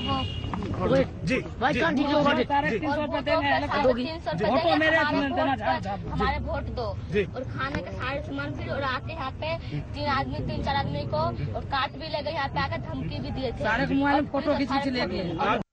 आम आदमी पार्टी छोड़कर बीजेपी में आई शाजिया इल्मी ने भी कहा कि मीडिया अरविंद केजरीवाल को लेकर पक्षपात कर रहा है। शाजिया इल्मी को लगता है कि मीडिया बीजेपी से नाराज है, इसलिए आम आदमी पार्टी को ज्यादा प्रमोट कर रहा है और उसे जिताने की कोशिश कर रहा है। आप मीडिया देख लीजिए, हर एक चैनल देख लीजिए। वो चैनल जिसको अरविंद केजरीवाल कहते थे कि ये बिके हुए हैं, वो सब चैनल क्या दिखा रहे हैं? किसी को मीडिया देखने की जरूरत है? मुझे लगता है उल्टा, मुझे लगता है कि कहीं न कहीं मीडिया की कुछ नाराजगी है बीजेपी से, तो जानबूझ के प्रमोट कर रहे हैं आपको। केजरीवाल ने बीजेपी की केंद्र सरकार पर वादा पूरा नहीं करने का आरोप लगाया। आम आदमी पार्टी ने बीजेपी और कांग्रेस पर शराब और पैसे बांटने का भी आरोप लगाया। कल रात को मेरी जानकारी के मुताबिक दिल्ली में शराब और पैसा खूब बटा है, तो मेरी दिल्ली के सभी लोगों से अपील है, उन्हें पता है कि किस पार्टी ने बांटा है, किन पार्टियों ने बांटा है। उस पार्टी को बिल्कुल वोट ना दें, उन पार्टियों को वोट ना दें जो जीतने के बाद अपने चुनावी वादों को भूल जाते हैं और कहते हैं वो तो चुनावी जुमले थे। कांग्रेस ने शराब बांटने के आरोपों को गलत बताया और कहा कि दिल्ली 2 नौटंकी वालों के बीच फंस गई है। दिल्ली जो है 2 नौटंकी करने वालों में घिर गई है, जो नौटंकी करने के अलावा कोई काम नहीं है उनको। दिल्ली के लोगों को फैसला करना है कि नौटंकी करने वाले चुनने हैं कि काम करने वाले चुनने हैं। मतदान के पहले चरण में भी राजनीतिक दल एक दूसरे पर आरोप प्रत्यारोप लगाते रहे। कोशिश थी ये साबित करने की कि दूसरे ने मतदान के दौरान गलत आचरण किया, मगर सब कुछ जांचते परखते हुए जनता ने अपना निर्णय दे दिया है, जो 10 फरवरी को ईवीएम से निकलेगा। समय के लिए दिल्ली से कोमल शर्मा, पूनम मेहता द्विवेदी और ऋषिकेश कुमार के साथ आशुतोष भाटिया। राजधानी किसकी फैसला 2015 है, और इसी मुद्दे पर चर्चा करने के लिए हमारे साथ मेहमान जुड़ रहे हैं। भारतीय जनता पार्टी की तरफ से आरती मेहरा हमारे साथ मौजूद हैं, कांग्रेस नेता आलोक शर्मा हमारे साथ मौजूद हैं, आम आदमी पार्टी नेता रमेश मोहन श्रीवास्तव भी हमारे साथ मौजूद हैं, और तमाम वरिष्ठ पत्रकारों का पैनल हमारे साथ मौजूद है। सबसे पहले आरती जी आपके पास आ रहे हैं। तमाम भारतीय जनता पार्टी दावे कर रही थी, लेकिन एग्जिट पोल में कहीं ना कहीं आम आदमी पार्टी की, तमाम एग्जिट पोल की अगर बात करें तो वहां पर आम आदमी पार्टी की सरकार बनती दिखाई दे रही है। आपका पहला रिएक्शन एग्जिट पोल पर?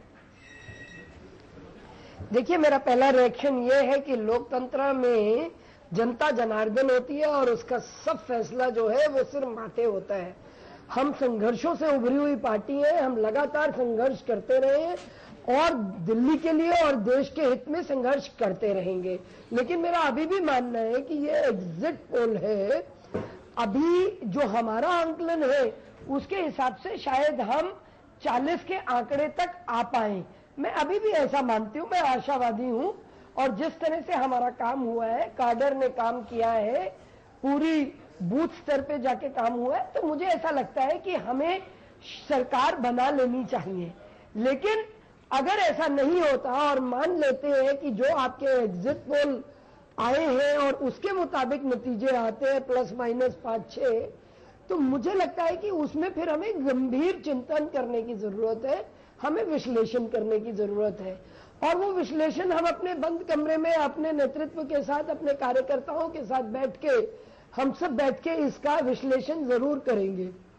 और देश की जिस सेवा के लिए हमने ये राजनीति, कोई हमारे लिए सत्ता का माध्यम तो है नहीं, हम उसके लिए लगातार जूझते रहेंगे और करते रहेंगे। और जिस पोजीशन में दिल्ली की जनता हमें बिठाएगी वहां बैठेंगे। अगर नंबर 2 की पार्टी हुए तो नंबर 2 में विपक्ष की भूमिका को सुदृढ़ता से करेंगे, क्योंकि सालों साल हमने ये किया है और हम जानते हैं विपक्ष की भूमिका कितनी महत्वपूर्ण होती है। लेकिन मैं अभी इस बात को पूरी तरह से मानने को नहीं तैयार हूं। मेरा अभी भी ऐसा मानना है कि भारतीय जनता पार्टी अपने उस आंकड़े को जरूर छू लेगी, क्योंकि हमारा अपना जो सारा सर्वे था, भारतीय जनता पार्टी कहीं ना कहीं दावा कर रही है कि अभी भी वो आंकड़े को छू लेगी, लेकिन अगर उनको 2 नंबर पर भी बैठाया गया तो कड़े विपक्ष की भूमिका निभाएंगे। आलोक शर्मा जी हमारे साथ मौजूद है, कांग्रेस के नेता।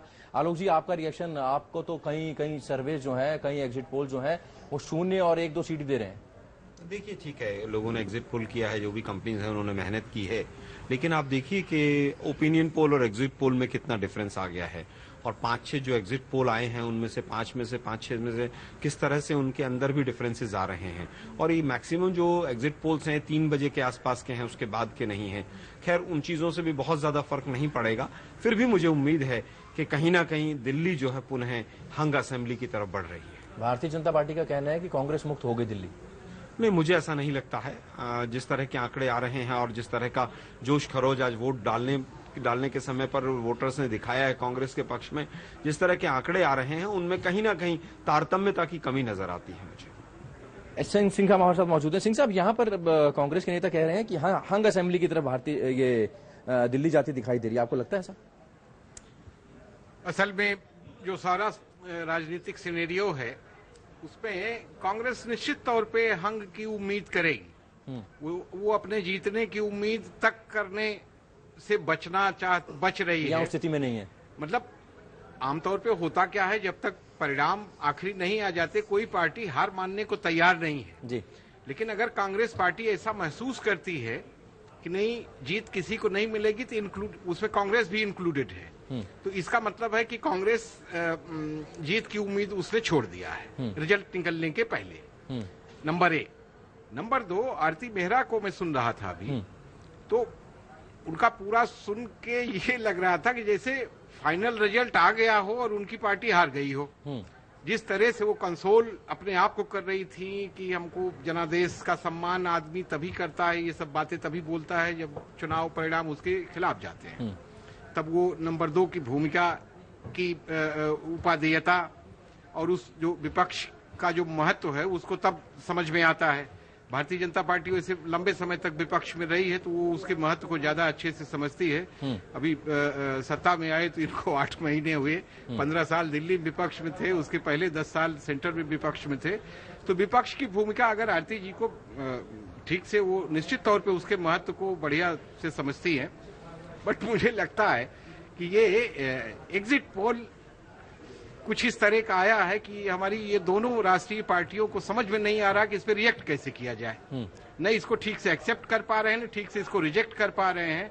अजीब दुविधा वाली मना स्थिति में हम देख रहे हैं। जो भी स्टेटमेंट वगैरह जो आप लोग ले रहे हैं नेताओं से, उसमें तो यही लगता है। अजय भाई, आपका रिएक्शन इस पर लेना चाहेंगे। आरती जी ने कहा कि मुझे उम्मीद है, लेकिन कहीं ना कहीं हल्की निराशा कहीं ना कहीं दिखाई दे रही है भारतीय जनता पार्टी खेमे में इन एग्जिट पोल के बाद। हाँ, आरती जी दिल्ली भाजपा की और देश की बड़ी मंजी हुई नेता हैं और मैं समझता हूं कि ग्राउंड से उनका लगातार निरंतर संपर्क बना हुआ है, न सिर्फ आज और पूरे चुनाव के दरमियान वो अपने कार्यकर्ताओं के साथ लगी पड़ी होंगी, ऐसा मेरा मानना है। और उसके आधार पर वो ये टिप्पणी कर रही हैं, वो उनका हक है। लेकिन जो मैं बार बार एक चीज मैं आरती जी से जानना भी चाहूंगा कि आरती जी, जो मैंने कहा प्रारंभ में कि अगर भाजपा यह चुनाव हारती है तो न ये तो रेफरेंडम होगा मोदी जी के कामों पर और न ही ये पॉजिटिव वोट में अरविंद केजरीवाल को मानने के लिए तैयार हूं। मैं तो यह मानूंगा कि ये जो अति आत्मविश्वास। रुकूंगा अजय जी आपको इस वक्त, और आपको बता दें कि अनंत कुमार भारतीय जनता पार्टी के वरिष्ठ नेता इस वक्त प्रेस को संबोधित कर रहे हैं, क्या कहते हैं सुनते हैं। इस चुनाव में ऐसे एक मतदान देते हुए लोकतंत्र का मजबूती को यहां की जनता ने और एक बार साबित किया है। मित्रों, चुनाव आयोग ने इस चुनाव को पूरा तरीके से निभाया है, इसलिए चुनाव आयोग को भी हम धन्यवाद देते हैं। Any more questions?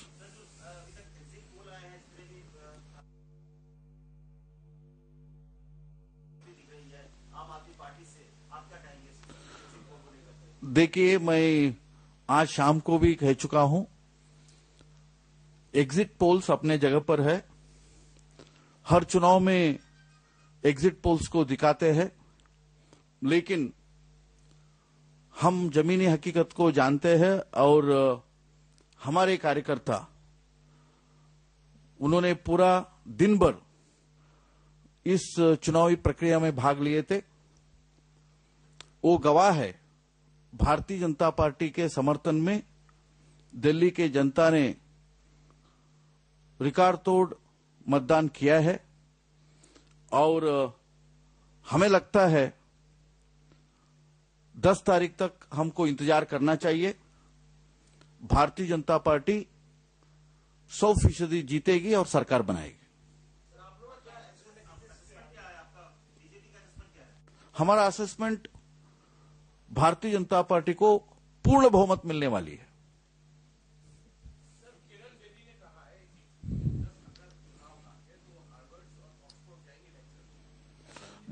देखिए, ऐसे उन्होंने नहीं कहा है और बेदी जी ने ये कही है, यानी हम 10 तारीख का इंतजार करें और वो भी कॉन्फिडेंट है, पार्टी भी कॉन्फिडेंट है, हम जीतेंगे और पूर्ण बहुमत से सरकार बनाएंगे। धन्यवाद जी। तो भारतीय जनता पार्टी के नेता अनंत कुमार पूरी तरह से कॉन्फिडेंट दिखाई दे रहे थे। उन्होंने कहा 100% हम जीत रहे हैं और यह तय है कि भारतीय जनता पार्टी की सरकार बनने जा रही है। अजय जी के पास माइक है, वरिष्ठ पत्रकार हैं। अजय जी, आपका रिएक्शन अनंत कुमार के इस कॉन्फिडेंस पर? नहीं, कॉन्फिडेंस ठीक है, लेकिन कॉन्फिडेंस का रहस्य जो है वो तो 10 तारीख को ही पता चलेगा। लेकिन जो मैं बात बार बार रेखांकित करना चाह रहा हूं भाजपा के लिए, अगर वो सरकार बनाते भी हैं, 1 मिनट के लिए हम हाइपोथेटिकल मान लेते हैं कि अनंत जी जो कह रहे हैं वो सही है, तो भाजपा उन कई सवाल जो इस चुनाव में खड़े हुए हैं उन सवालों से वो बच नहीं पाएगी। दूसरी तरफ मैं अगर आपकी बात करता हूं कि अगर वो सरकार नहीं बनाते, मैं लगातार यह कहना चाह रहा हूं कि इस चुनाव में आपने जो गलतियां की थी पिछली बार, उन सबको एक एक करके ठीक किया है। दूसरी तरफ भाजपा अति आत्मविश्वास में एक के बाद एक गलतियां करती चली गई। जैसे अभी यहाँ पे चर्चा भी हो रही थी लीडरशिप को लेकर के कि उनको इन मौके पे बाहर से एक कैंडिडेट को ला करके लीडरशिप को देना पड़ा। मैं बिना किसी सिद्धांत के आधार पर जाए हुए जब आप किसी भी नेतृत्व को लाते हैं तो उसको कनेक्ट होने में जनता के साथ, कार्यकर्ता के साथ एक वक्त लगता है, एक मिजाज बनता है, एक रिश्ता बनाने में वो समय भी नहीं था।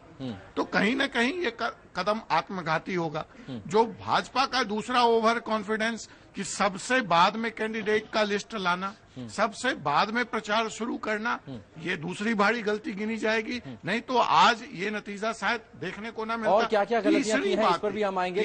तीसरी एक बात जो मैं कह दूं, संक्षेप में। हाँ, संक्षेप में मैं सिर्फ यह कहना चाह रहा हूं कि जो डेमोग्राफिक चेंज हुआ है दिल्ली का, अब दिल्ली वो दिल्ली नहीं रही कि जब यहाँ पे कभी पंजाबी और व्यापारी वर्ग का, अग्रवाल समाज का आधिपत्य होता था और भाजपा के नेता इसी दो वर्गों से आते थे। आज डेमोग्राफिकली जिंदगी बहुत बदल चुकी है। आपने 11 और 12 पूर्वांचल के लोगों को टिकट दे करके शायद उस डेमोग्राफिक चेंजेस को एक्सेप्ट करने का प्रयास किया। भाजपा आज भी उसी पुराने मिजाज में नजर आई और उसने उस चेंज को एक्सेप्ट नहीं किया। चलिए और कहाँ क्या कमी रही इसको भी इसका पोस्टमार्टम करेंगे। और इस बीच हमारे साथ रमेश मोहन श्रीवास्तव जी मौजूद है। रमेश जी बहुत स्वागत है आपका। जिस तरीके से एग्जिट पोल आ रहे हैं, आम आदमी पार्टी उत्साहित? देखिए, मैंने पहले भी कहा था कि हमें विश्वास था और वो विश्वास, हमने पहले भी कहा था कि हमें विश्वास है और वो विश्वास आज फलीभूत होता हुआ दिखाई दिया है। जनता ने हमारे विश्वास को और हमारे पॉजिटिव एजेंडा पर अपने विश्वास की मुहर लगाई है। और मैं कह सकता हूं कि जो नतीजे आ रहे हैं, वो जो नतीजे आप अभी दिखा रहे हैं, शायद उससे भी ज्यादा चौंकाने वाले हों, उससे भी ज्यादा नतीजे आए। अब हमारा ध्यान सरकार को बना करके अपने मुद्दों को कार्य रूप में परिणत करने का। कितनी सीटें आ रही हैं सर? देखिए, कितनी सीटें आ रही, इसके बारे में हमारा आंतरिक सर्वे आ चुका है और अब तो वोट कास्ट हो चुके हैं, इसलिए कोई दावा प्रतिदावा करने वाली बात नहीं। परंतु यह निश्चित है और अब तो सर्वविदित हो रहा है कि सरकार हमारी बन रही है, जनता पार्टी पूर्ण बहुमत से बन रही है। लेकिन भारतीय जनता पार्टी कह रही है जो 3 बजे तक ये सर्वे हैं, 3 से लेकर 7 बजे तक जो भारी वोटिंग हुई है वो कहीं न कहीं बीजेपी के पक्ष में गई है और सरकार बनाने भारतीय जनता पार्टी दावा कर रही है कि किसी तरह की कोई दिक्कत नहीं होनी है। अनंत कुमार को भी आप सुन रहे थे अभी? जी, आनंद जी को मैं सुन रहा था, लेकिन मैं अभी एक चैनल से निकल के आ रहा हूँ, वहां शाम 6 बजे तक के जो वोट कास्ट हुए हैं उनका एग्जिट पोल भी दिखाया है और कई और चैनल्स का एग्जिट पोल भी मेरे पास है। अगर आप औसत भी लगा लें तो किसी में भी हमारी पार्टी ने, आम आदमी पार्टी ने भी कोई आंतरिक सर्वे करवाया होगा? हाँ, हमने आंतरिक सर्वे किया था जिसको डॉक्टर योगेंद्र जी ने, और हम शुरू से कहते रहे कि 45 से 50 सीटें, योगेंद्र जी का तो दावा था 50 से ज्यादा 51 सीटें तक आ जाएंगी, परंतु 45 से 50 का हमारा अनुमान पहले का भी था और 45 से 50 का हमारा अनुमान है। हो सकता है इससे ज्यादा भी हो जाए। सिंह साहब, 45 से 50 सीटें हो सकता है, इससे ज्यादा भी हो जाए। 51 सीटें योगेंद्र यादव बता रहे थे। अब यहाँ मैं वो मित्तल जी की एक बात दोहराना चाहूंगा कि मित्तल जी कह रहे थे किसी और संदर्भ में कि भाई सफलता का कोई ये नहीं होता, nothing succeed to be success. तो अगर आम आदमी पार्टी जीतती हुई दिखाई दे रही है तो अब जो वो कहें वही सही है। अब तो उसमें कोई ये नहीं है। अगर उनको पब्लिक का भरोसा मिलता है तो they have every right to say whatever they want to say, उसमें कोई दिक्कत नहीं है। बट मुझे लगता है कि आम आदमी पार्टी की सरकार अगर दिल्ली में बनती है तो जो दिल्ली वासी हैं, दिल्ली वासियों को मुझे ऐसा लगता है कि शायद कहीं न कहीं एक टसल वाली पॉलिटिक्स के जो नुकसान है वो झेलने पड़ सकते हैं, वो हो सकता, ये आशंका है अभी। क्योंकि सेंटर में बीजेपी की सरकार है, दिल्ली में अगर आपकी सरकार बनती है तो एक टकराव की स्थिति बनेगी। अरविंद केजरीवाल चूंकि टकराव पसंद करते हैं और टकराव पसंद वाली नेता है, तो अपने हिसाब से अपना काम करेंगे और सेंट्रल गवर्नमेंट अपने हिसाब से करेगी। तो उसमें दिल्ली वासियों को कितना क्या क्या सैक्रिफाइस करना पड़ेगा, अभी तो इसको लिस्ट आउट करना बाकी है। ये 10 के बाद इस पे सोचा जाएगा। सर आता हूं आपके पास। आरती मेहरा जी हमारे साथ मौजूद है, भारतीय जनता पार्टी के वरिष्ठ नेता है। हालांकि वो कह रही थी कि उनको इन सर्वे पर उतनी ज्यादा विश्वास नहीं है, 10 तारीख तक इंतजार करना चाहिए और कहीं ना कहीं सर्वे जो है वो फेल होंगे और भारतीय जनता पार्टी सरकार बनाएगी। आरती जी, यहां पर आम आदमी पार्टी का दावा 50 सीटें ले रहे हैं वो। नहीं, देखिए, दावा उनका पहले भी था जब वो 400 सीटों पर लड़े थे। वो कह रहे थे लोकसभा में उनकी 100 सीटें आएंगी, लेकिन सिर्फ 4 ही आई और मैक्सिमम सभी सीटों पे उनकी जमानतें जब्त हो गई। लेकिन और अगर आप लोकसभा के रिजल्ट को देखें, भारतीय जनता पार्टी, हमने खुद ने जो अपेक्षा नहीं की थी, एक नरेंद्र मोदी जी ही कहते थे कि इस तरह के आने वाले हैं चौंकाने वाले नतीजे, तो वो सच में चौंकाने वाले थे। न सिर्फ हमें अपने बल पे हमने सरकार बनाई, हमारा जो आंकड़ा था वो पूर्ण बहुमत की तरफ, एक मेजोरिटी की तरफ लेके गया, जिससे एक स्टेबल गवर्नमेंट बनी। अभी आनंद कुमार जी भी यही बात कह रहे थे कि 10 तारीख तक का इंतजार करें और इंतजार करके फिर हम उस सिचुएशन में 10th को हम उसको एनालिसिस करेंगे। लेकिन अभी अभी आपके कोई वरिष्ठ पत्रकार कह रहे थे कि टकराव की स्थिति, देखिए नरेंद्र मोदी जी बहुत संयम वाले संवेदनशील व्यक्ति हैं। संघीय ढांचे में वो बहुत भरोसा रखते हैं।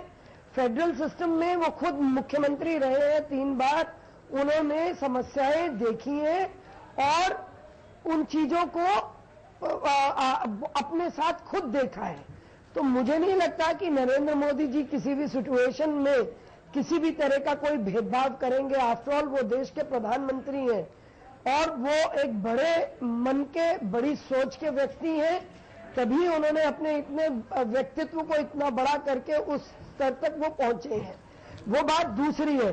लेकिन मैं फिर उसी बात पे वापस आना चाहूंगी कि भारतीय जनता पार्टी अपने बूते पे, क्योंकि जो मैं भी फील्ड में देख रही थी, अभी अजय जी कह रहे थे, मैं फील्ड में लगातार लगी रही हूं और आज से नहीं लगभग 1.5 महीने से लगी रही हूं। सिचुएशन में 1-2 बार कभी कभी ट्रांजिशन पीरियड आया होगा जब कार्यकर्ताओं को लगा होगा कोई बदलाव होगा या कोई किसी चीज पे, लेकिन फिर कार्यकर्ता, वो भी कार्डर बेस्ड कार्यकर्ता, इतनी बड़ी पार्टी का, अल्टीमेटली वो कहता है नहीं, पार्टी मेरी माँ है और पार्टी के लिए हम सब कुछ है, हमारा सब कुछ है। तो उस हिसाब से जैसे कार्यकर्ता नीचे तक का लगा, मुझे लगता है कि चुनाव के नतीजे हमारे फेवर में आएंगे। सभी जो एग्जिट पोल है उनका सम्मान करते हुए भी मैं ये कहना चाहूंगी कि ये एग्जिट पोल ही है, ये परिणाम असली परिणाम नहीं है और असली परिणाम तक हम किसी तरह से भी अपनी हार मानने को स्वीकार ही नहीं करते। शंभू ने आपकी बात में काउंटर किया कि नरेंद्र मोदी टकराव की राजनीति में विश्वास नहीं रखते। नहीं, ठीक है, वो ये इसका जवाब तो मेरा ख्याल है हमसे क्यों पूछ रहे हैं, नीतीश कुमार वगैरह से पूछिए, वो बताएंगे कि क्या है क्या नहीं है। हम जो आरती जी कह रही पब्लिक कंजम्पशन के लिए अच्छी बात है, लेकिन जो हम लोगों ने एक जनरल ओवरव्यू में देखा, सड़कों पे, चौराहों पे, बाजारों पे, दुकानों में भारतीय जनता पार्टी के कार्यकर्ताओं में जो उत्साह आमतौर पे तमाम सारे चुनावों में देखा जाता है, या जो लोकसभा के चुनाव में जिस तरह का उत्साह बीजेपी काडर में था, वो उत्साह इस बार विधानसभा चुनाव में हमको तो कहीं दिखाई नहीं दिया। आरती जी को दिख रहा हो तो भाई इन लोगों के पास दिव्य दृष्टि है, मैं कुछ नहीं कहूंगा, लेकिन कंपैरेटिवली आम आदमी पार्टी के साथ जो भी कार्यकर्ता था, वो लोग अपना पैसा खर्च करके, और उनके चेहरे का उत्साह देखिए और भारतीय जनता पार्टी के चेहरे आप अपने पत्रकारों से पूछिएगा, वो आपको फीडबैक देंगे।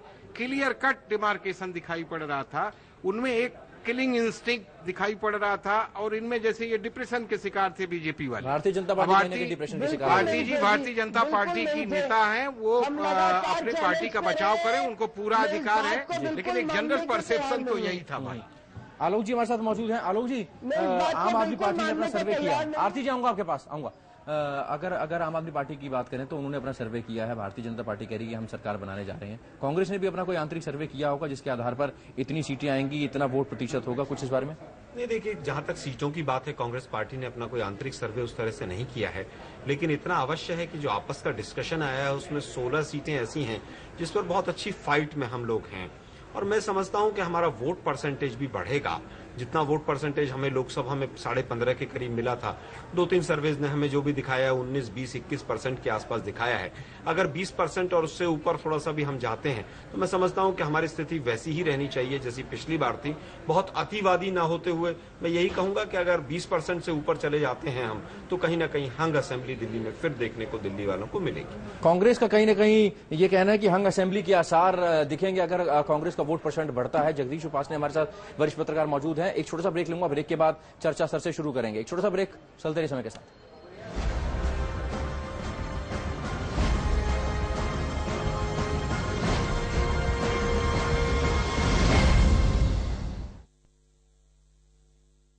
पाँच, 6 पंजे 30। दिमाग का हवाई जहाज है तेरा। ना रॉकेट। हाँ रॉकेट। रॉकेट जी कहाँ? अम्मा खेत में आई है। जा रख ले। मुन्नी बीमार जो होने वाली है। बीमार? खुले में पखाना करेगी, उस पर मंडराएंगी मक्खियाँ, फिर वही मक्खियाँ तेरे बनाए खाने को आलूदा करेंगी और मुन्नी को बीमार। घर में बैतुल खला बनवा और इस्तेमाल कर। स्वच्छ भारत मिशन, एक कदम सफाई की तरफ। जहाँ सोच वहाँ बेस्ट किंग आयुर्वेदिक तेल, जो बना है 16 खास आयुर्वेदिक तत्वों से। रखे मेरे बालों का ख्याल और बाल रहे लंबे, काले और घने। Kesh king, the king of hair oil. अतिथि देवो भव।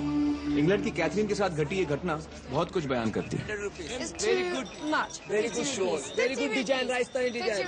100 rupees. 50 rupees. No, This is ma'am, my 100 last rupees. price. Listen, you're ripping me off. You're cheating me. No, I that's don't want 100. them. No, you're cheating me. Ma'am. I don't want your shoes. I don't want your shoes. Madam ji, take it back. My bag. I'm sorry. Catherine अपने bag के साथ साथ कुछ अच्छी यादें भी वापस ले गई। हमारे हीरो, देश के हीरो राजेश प्रताप। ऐसे ही लोग अतिथि देवो भव का मतलब साकार करते हैं और भारत इन्हें सलाम करता है। जब 430 सभा कर रहे हैं नरेंद्र मोदी, तो जाहिर सी बात है वो दिन भर में 4 बार दिखेंगे। मुसलमान पिछड़ा हुआ है तो मुसलमान को रिजर्वेशन देकर उसको आगे लाइए। 4-4, 5-5 मिनिस्ट्रीज आपने एक आदमी को दे रखी। ब्रेक के बाद एक बार फिर आपका स्वागत है। आपको वो बता दें कि एग्जिट पोल में कहीं ना कहीं, तमाम एग्जिट पोल्स जो आ रहे हैं उनमें कहीं ना कहीं आम आदमी पार्टी सरकार बनाती दिखाई दे रही है दिल्ली में। और अगर ये एग्जिट पोल के जो आंकड़े हैं ये नतीजों में तब्दील होते हैं तो क्या होगा। जगदीश उपासनी जी हमारे साथ मौजूद हैं, वरिष्ठ पत्रकार। जगदीश सर, अगर इन आंकड़ों की बात की जाए तो अगर ये रुझानों में, रिजल्ट में तब्दील होते हैं, 10 तारीख को यही परिणाम आते हैं, तो उसके बाद भारतीय जनता पार्टी की अगर बात की जाए तो कमी कहाँ दिखाई देती है आपको, कहाँ कमी रहेगी? मुझे ये लगता है कि भारतीय जनता पार्टी को जिस तरह का अभियान, बड़े नेता नरेंद्र मोदी जी आए, अमित शाह ने कमान संभाली, लेकिन जो ग्राउंड लेवल पर जो कार्यकर्ता को काम करना चाहिए, संभवतः वहीं कहीं कहीं गड़बड़ी उनसे हुई है। जो मैनेजमेंट, इलेक्शनिंग की जो मैनेजमेंट है उसमें कहीं चूक हुई है। क्योंकि और जैसा आज दोपहर को हुआ ये कि दोपहर को किरण बेदी जी ने, बल्कि सुबह 12 बजे के आसपास किरण बेदी जी शिकायत कर रही कि आम आदमी पार्टी के गुंडों ने आकर यहाँ ये किया, और शाम को भाजपा के कार्यकर्ताओं ने आम आदमी पार्टी के कार्यालय के सामने और नारेबाजी की और काफी जमावड़ा उनका होता रहा। ये बड़ी अजीब बात है। ये पहली बार देखने को मिला कि केंद्र में सत्तारूढ़ पार्टी के कार्यकर्ताओं को शिकायत करनी पड़ रही है और उनको एक छोटी पार्टी जो 2 साल पहले पैदा हुई उसके कार्यकर्ताओं की गुंडागर्दी की शिकायत करनी पड़ रही है। ये बड़ी अजीब बात है। इससे ये पता लगता है कि जो वर्कर, अगर भाजपा, मेरा अभी भी मानना है कि आम आदमी पार्टी ने चाहे 70,000 कार्यकर्ता, जिसको शंभू जी कह रहे थे कि अपने पैसे से आए, ज्यादातर एनजीओ के पैसे से आए और एनजीओ के लोग हैं, तो 70,000 अगर आम आदमी पार्टी बाहर से ला सकती है अपने एनजीओ कार्यकर्ताओं को, तो भाजपा इससे डबल कार्यकर्ता यहाँ खड़ा कर सकती है। भाजपा का और कांग्रेस का दिल्ली में पुराना बेस है, वो बेस आम आदमी पार्टी का कोई भी नहीं खत्म कर सकता। वो ठीक बात है कि एक वेव चली तो उसमें कांग्रेस का वोट शेयर उधर चला जा रहा है, हम ये देख रहे हैं, लेकिन ये बड़ी दयनीय स्थिति है। और जिस तरह से प्रदर्शन किया भाजपा के लोगों ने शाम को, किरण बेदी जी जिस तरह से शिकायत की, जिस तरह से नूपुर शर्मा शिकायत कर रही हैं, जिस तरह से शाजिया इल्मी शिकायत कर रही हैं, ये बड़े अचंभे की बात है। ये शिकायत तो आम आदमी पार्टी के लोगों को करनी चाहिए थी, लेकिन वो कर रहे हैं। इसका मतलब है कि उन्होंने अपनी पूरी ताकत नहीं लगाई और उसका खामियाजा उनको भोगना पड़ सकता है।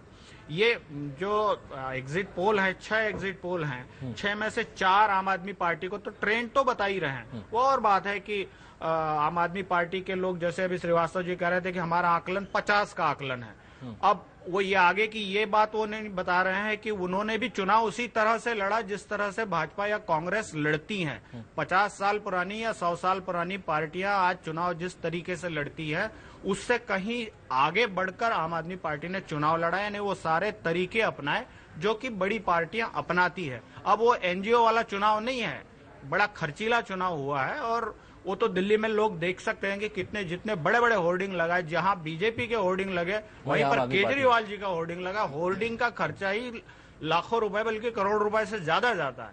तो और आम आदमी पार्टी के उम्मीदवारों ने जैसा खर्चा किया, जैसा हमने दिल्ली में घूमकर देखा है, जितना खर्चा किया, कांग्रेस के कई जगह प्रत्याशी खर्च नहीं कर पाए या उनके पास पैसे की कमी पड़ गई। ये बड़ी अचंभे की बात है। ये कल तक ये लोग बड़ी बातें, बहुत बड़ी बड़ी बातें इन्होंने की और चुनाव व्यवस्था और भारतीय राजनीति और संसदीय राजनीति को बदलने की, और वही किया जो इन लोगों ने किया।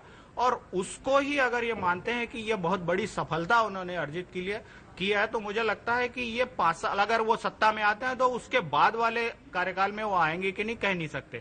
लेकिन अभी की स्थिति, ट्रेंड ये बता रहे हैं आपके कि उनके पक्ष में वह वातावरण था और भाजपा को जो ताकत लगानी चाहिए थी वो उन्होंने नहीं लगाई। आलोक जी, क्या वजह है कि 2 साल पहले एक पार्टी वजूद में आती है और उसके बाद 15 साल तक 12 साल तक आपने राज किया, यहाँ पर आप तमाम दावे करते हैं कि इतने बड़े बड़े हमने काम किए, उनको जनता नकार देती है। 2 साल में जो नई पार्टी आई है उस पर इतना भरोसा कर लिया गया कि उसको सत्ता की बागडोर सौंपने जा रही है दिल्ली की जनता। देखिए, राजनीति में, लोकतंत्र में हमेशा ऐसा देखा जाता है कि जो भी नकारात्मक प्रचार होता है वो हमेशा से ज्यादा रहता है, उसका महत्व हमेशा से पॉजिटिव से ज्यादा रहता है। एक पार्टी में अगर एक गलत कदम उठ जाए और 10 अच्छे कदम उठे तो वो एक कदम 10 कदम के ऊपर भारी रहता है। और पिछले समय से जिस तरह से नकारात्मकता का प्रचार कांग्रेस के लिए किया है, मैं ये नहीं कहूंगा कि कांग्रेस ने हमेशा पॉजिटिव काम ही हम कर पाए हैं, हमसे भी कुछ गलतियां अवश्य रही होंगी। मैं समझता हूं अभी उन गलतियों का जो दौर था और जो खामियाजा था उसका समय अभी हमारे सामने है। लेकिन आने वाला समय बताएगा कि जिन पार्टियों ने जिस तरह की राजनीति करके, जैसा कि सर ने भी बताया कि हजारों करोड़ रुपया लगाकर 1200-1400 होर्डिंग्स को 3-3 महीने तक बुक रखा है, तो मुझे नहीं लगता कि कहीं पर भी किसी भी तरह से कोई नई तरह की राजनीति आई है। समय का बदलाव है, लोकतंत्र में समय आगे पीछे चलता रहता है। कांग्रेस आज कहीं ना कहीं बैकफुट पर है, आने वाले समय में हम वापस फिर आएंगे।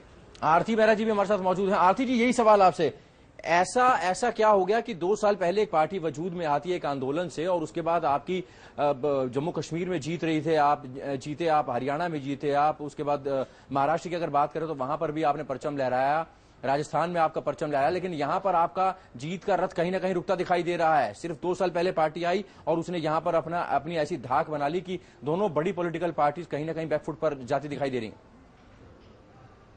देखिए, इसका कारण ये है कि अगर आप याद करें तो सामाजिक चेतना जो उभरी अन्ना हजारे जी के आंदोलन से, और उसमें से ये केजरीवाल जी का जन्म हुआ, और केजरीवाल जी ने परिवर्तन की बात की, अब व्यवस्था बदलने की बात करी, उन्होंने आके एक राजनीतिक दल बनाया, लोगों को एक आइडिया अच्छा लगा, उस आइडिया को लोगों ने अपना काफी हद तक अच्छा समर्थन दिया, तो एक नई पार्टी को 28 सीटें पिछली बार 2013 में चुनाव में मिली। कांग्रेस की एक बड़ी ऐतिहासिक भूल जो मैं मानूंगी, उन्होंने इन्हें समर्थन दिया, और समर्थन देके जो इन्होंने 49 दिन की सरकार चलाई, और जिस तरह की 49 दिन में अराजकता करी, जिस तरह से इन्होंने ये कामयाब हो गए लोगों को बताने में कि हमने जो 50% बिजली के दाम कम कर दिए, या हमने करप्शन खत्म कर दी, या हम सनसनी फैलाने का जो काम लगातार इन्होंने किया, फिर उसके बाद भाग गए, और भागने के बाद जब ये वापस आए हैं तो दिल्ली की जनता दोबारा मौका देने जा रही है। 3 महीने से आरती जी, दिल्ली की जनता दोबारा मौका देने जा रही है। आरोप दोबारा, हाँ, तो दिल्ली की जनता को लगा कि वो 49 दिन में दिल्ली में हर तरह की क्लास के लोग रहते हैं। एक बड़े वर्ग को ये लगा कि हाँ, ये जो कुछ बोल रहे हैं, बट मैं यहाँ पे इस चैनल पे पूछना चाहती हूँ, सब बड़े वरिष्ठ लोग बैठे हैं, समझदार लोग बैठे हैं, कि क्या जितने बड़े बड़े वायदे किए हैं उनका ये 5% भी कर पाएंगे? जितने इन्होंने फ्री वाईफाई, फ्री 1.5 लाख के 15 लाख के करीब CCTV, बिजली फ्री, पानी फ्री। अब आप आरोप लगाने की राजनीति को राजनीति नहीं कह सकते। व्यवस्था में पूरी तरह से अव्यवस्था करके उसे आप बदलाव का नाम नहीं दे सकते। संविधान को चुनौती देके आप ये कहें कि हम परिवर्तन की राजनीति करते हैं। 5% भी कर पाएंगे श्रीवास्तव साहब? 5%? जितने बड़े बड़े दावे कर दिए आपने, 15 लाख CCTV कैमरा और ये सब, अब डिलीवर करने की बारी आएगी अगर सरकार बनती है। 5% तो क्या, 5 वर्ष मिले हैं, 100% करके हम आपके सामने पुनः उपस्थित होंगे।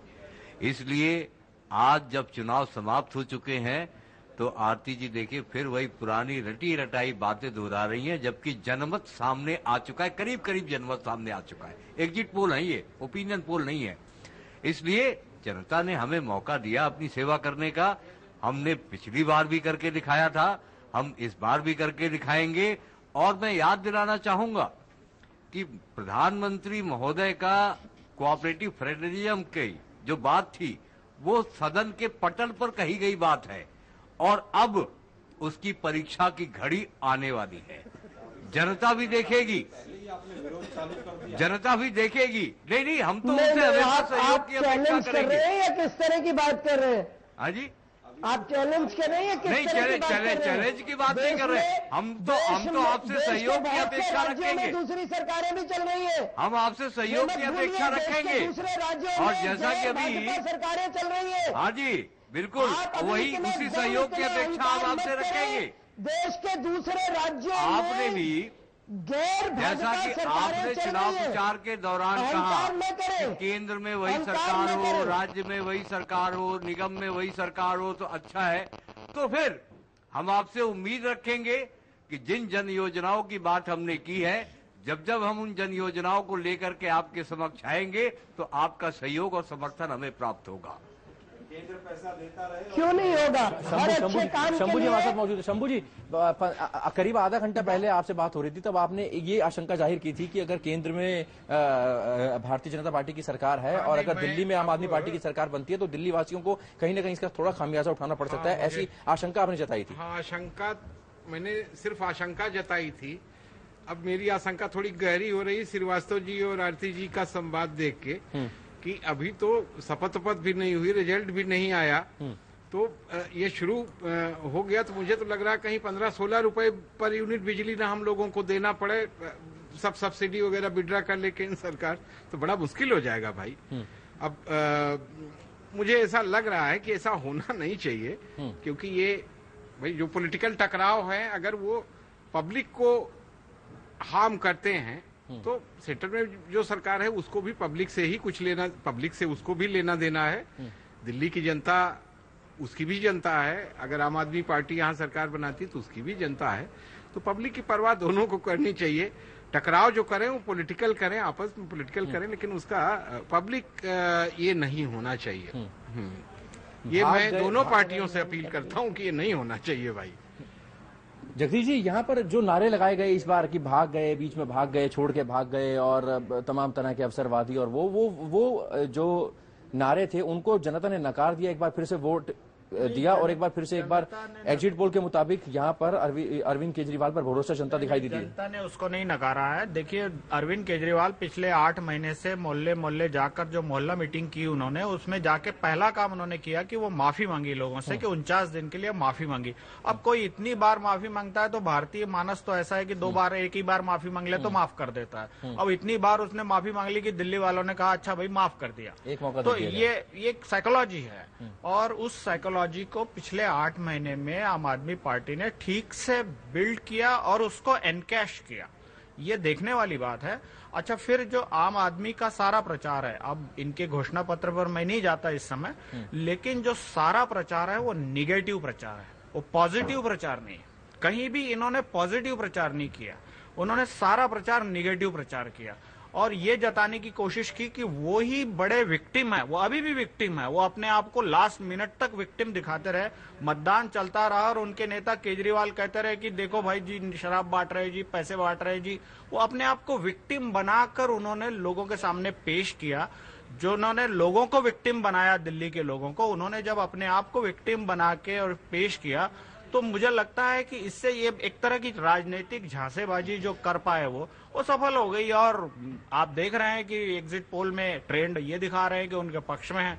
अब उनकी लड़ाई कैसे होगी, अभी श्रीवास्तव जी अभी से शुरू कर दी इन्होंने बात, तो मुझे लगता है कि इसके साथ एक संभावना या एक बड़ी खतरनाक संभावना एक होने वाली ये है कि आम आदमी पार्टी के कंधों पर बंदूक रखकर मोदी विरोधी तमाम ताकतें और मोदी सरकार के खिलाफ एक नया संघर्ष छेड़ सकती हैं और ये रेडी है बिल्कुल। इनकी तैयारी से ऐसा ही लगता है कि ये तो किसी के लिए भी रेडी है, जैसा लोकसभा चुनाव में देखा है।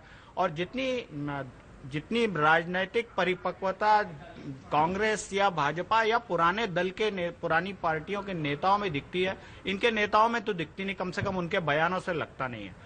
तो लोगों को ये संभावना बिल्कुल है कि आम आदमी पार्टी अगर सत्ता में आ गई दिल्ली में तो अरविंद केजरीवाल तो सबसे बढ़िया खंदा होंगे उन सबके लिए जो नरेंद्र मोदी को घेरना चाहते हैं, उनकी सरकार को घेरना चाहते हैं और उनको 5 साल भी काम नहीं करने देना चाहते।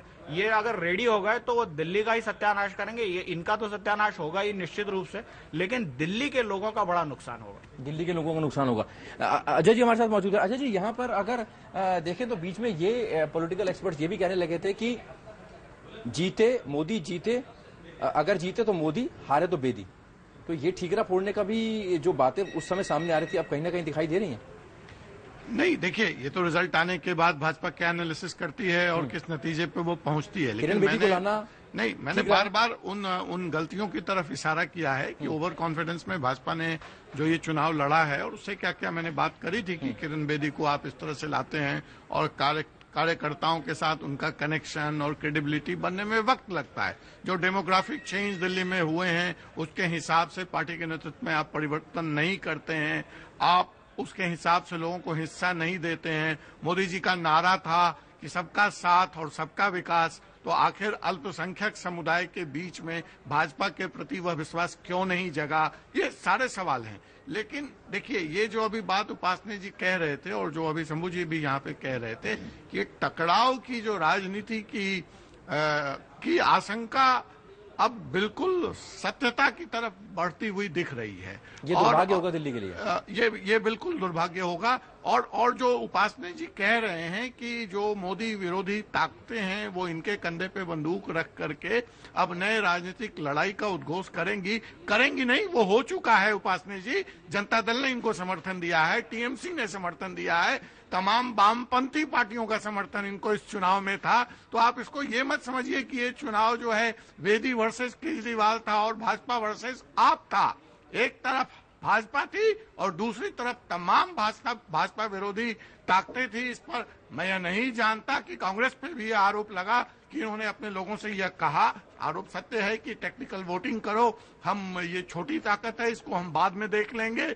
बड़ी ताकत को इस वक्त मोदी के रथ को रोकना जरूरी है 2015 में, क्योंकि जिस तरह से लगातार भाजपा सफलता की तरफ एक के बाद एक राज्यों में अग्रसर हो रही थी, उसको लेकर के ये तमाम कांग्रेस भाजपा विरोधी ताकतें एक मंच पर इनके साथ इकट्ठा थी और बड़े जोरदार समर्थन के साथ। ये जो करोड़ों रुपए खर्च की आप बात कर रहे हैं, क्या इनका अकेले का धन था? क्या इनको दूसरी जगह से धन नहीं मिला है? मैं गलत और सही धन की बात नहीं कर रहा हूं। जो सहयोग मिला है इनको, जो इतनी बड़ी फौज इन्होंने यहाँ पे जो उपासने जी कह रहे थे कि भाजपा अगर चाहती तो इससे बड़ी फौज खड़ी कर सकती थी, उसने नहीं किया, लेकिन इन्होंने तो किया।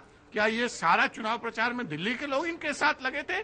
तो मैं तो ये कह रहा हूँ, टकराहट की राजनीति की शुरुआत और फिर दिल्ली में ये निगेटिव पॉलिटिक्स हुआ है। दिल्ली में मुद्दा गायब रहा, आरोप और प्रत्यारोप की राजनीति हुई है।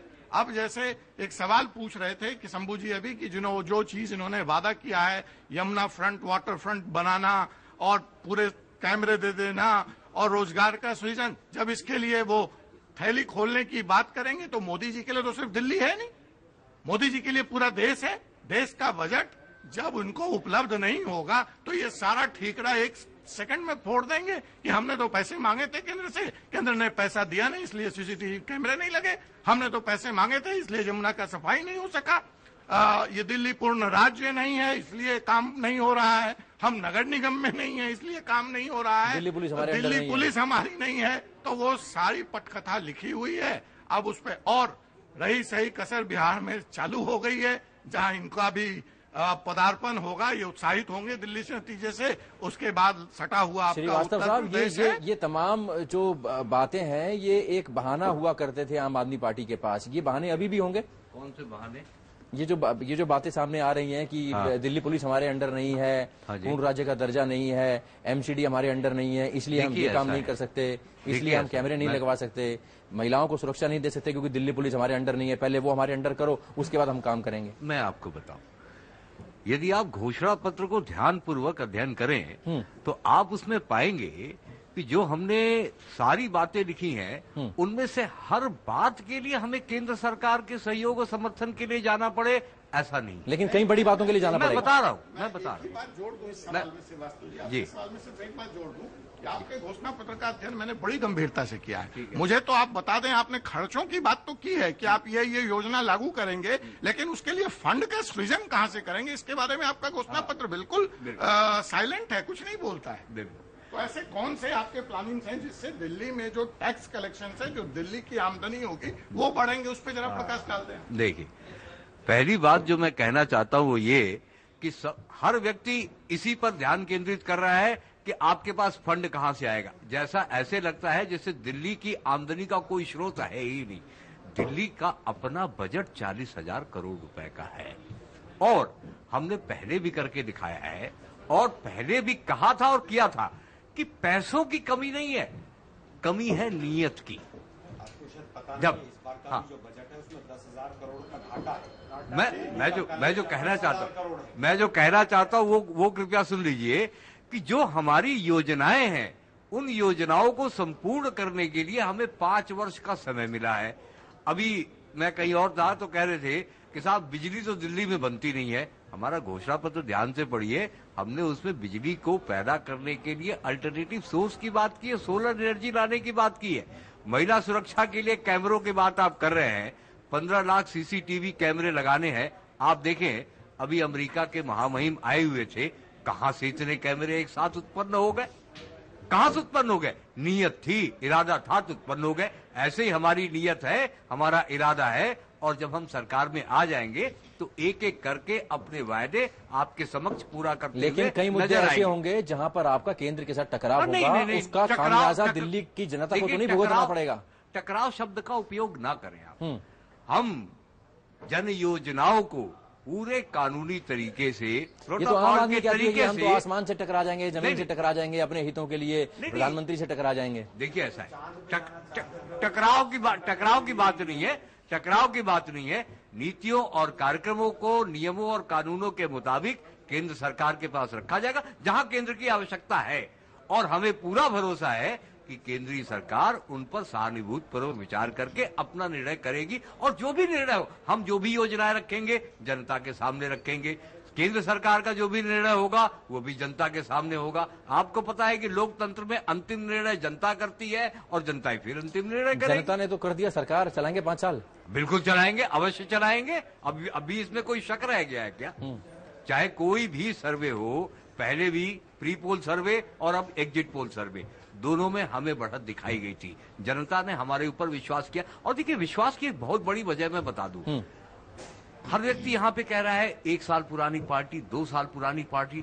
आप इस बात को क्यों नहीं समझते कि जनता अब वास्तव में स्थापित राजनीतिक पार्टियों की घिसी पिटी राजनीतिक शब्दावली से और शैली से परेशान होकर के विकल्प ढूंढ रही है और जहां भी लोगों को इस राजनीति से विकल्प मिल रहा है वहां लोग उस विकल्प को अपना रहे हैं और वो विकल्प सफलतापूर्वक, मैं एक मिनट और लूंगा, वहां लोग उस विकल्प को अपना रहे हैं और अपना करके उसे अपने आप को साबित करने का मौका दे रहे हैं। यही साबित करने का मौका दिल्ली की महान जनता ने इस बार दिया है और हम साबित करके दिखाएंगे। दोबारा मौका दिया है, कोई गलती की गुंजाइश नहीं होगी। उपासना जी कुछ कह रहे थे। मेरा ये कहना है, श्रीवास्तव जी बहुत अति उत्साह में है और उनको एग्जिट पोल के नतीजे रियल नतीजे लग रहे हैं, वो अच्छी बात है। वो मतलब शुभकामना हमारी उनके साथ है। वो तो कह रहे हैं इससे भी बढ़कर है 50। लेकिन जो अल्टरनेटिव की बात अगर होती, अगर ये ऐसा ही सचमुच होता तो आम आदमी पार्टी ने 400 लोकसभा सीटों पर अपने उम्मीदवार खड़े किए थे और एक बढ़िया अल्टरनेटिव देश के सामने था। 49 दिन अरविंद केजरीवाल दिल्ली में राज करके गए थे अन्ना हजारे के साथ और आंदोलन से उभरे थे। तो बढ़िया अल्टरनेटिव को छोड़कर लोगों ने नरेंद्र मोदी जी को चुन लिया और भाजपा को संपूर्ण बहुमत दे दिया। तो ये सब बातें बेमानी है। मुझे जो बात लग रही है कि जो बातें आम आदमी पार्टी ने जो चुनावी घोषणा पत्र में फ्री की बातें की हैं, फ्री बीज की, राजनीति को बदलने की, प्रशासनिक तंत्र को बदलने की, वो सारी बातें बैकग्राउंड में चली गई है। वो हर चीज फ्री दे देंगे और फ्री देने के लिए, पैसा देने के लिए वो अरुण जेटली वित्त मंत्री बैठे हुए, अगर वो नहीं देंगे तो उनकी बला से इनका काम खत्म हो गया। यही होने वाला है। शंभू जी इसका शुरू में ही कह चुके हैं। ये बनते ही पहले दूसरे दिन से ही ये शुरू हो जाएंगे कि वो तो पैसे नहीं देते, हम कुछ नहीं कर सकते, वो पैसे नहीं देते, हम कुछ नहीं कर सकते। और ये 5 साल ऐसे ही गुजार देंगे और 5 साल बाद फिर आ जाएंगे, कहेंगे कि भाई हमारे पास तो पैसे ही नहीं थे, हम क्या करते। तो ये अभी कहने की बात है। और अगर सचमुच आम आदमी पार्टी को, मेरा तो मानना है कि आम आदमी पार्टी को लोगों को, अगर लोगों ने जो मत दिए हैं तो एक मौका जरूर दिल्ली के लोगों को दे के देखना चाहिए। इस एग्जिट पोल में कुछ फेरबदल देखते हैं। They should call their bluff. ना ऐसा नहीं माने आपको कहीं ना कहीं तो आप लोगों को बताना चाहिए 49 दिन में और 5 साल में बड़ा फर्क होता है। जगदीश जी, वक्त की कमी है, हम एक एक्सपर्ट कमेंट लेंगे।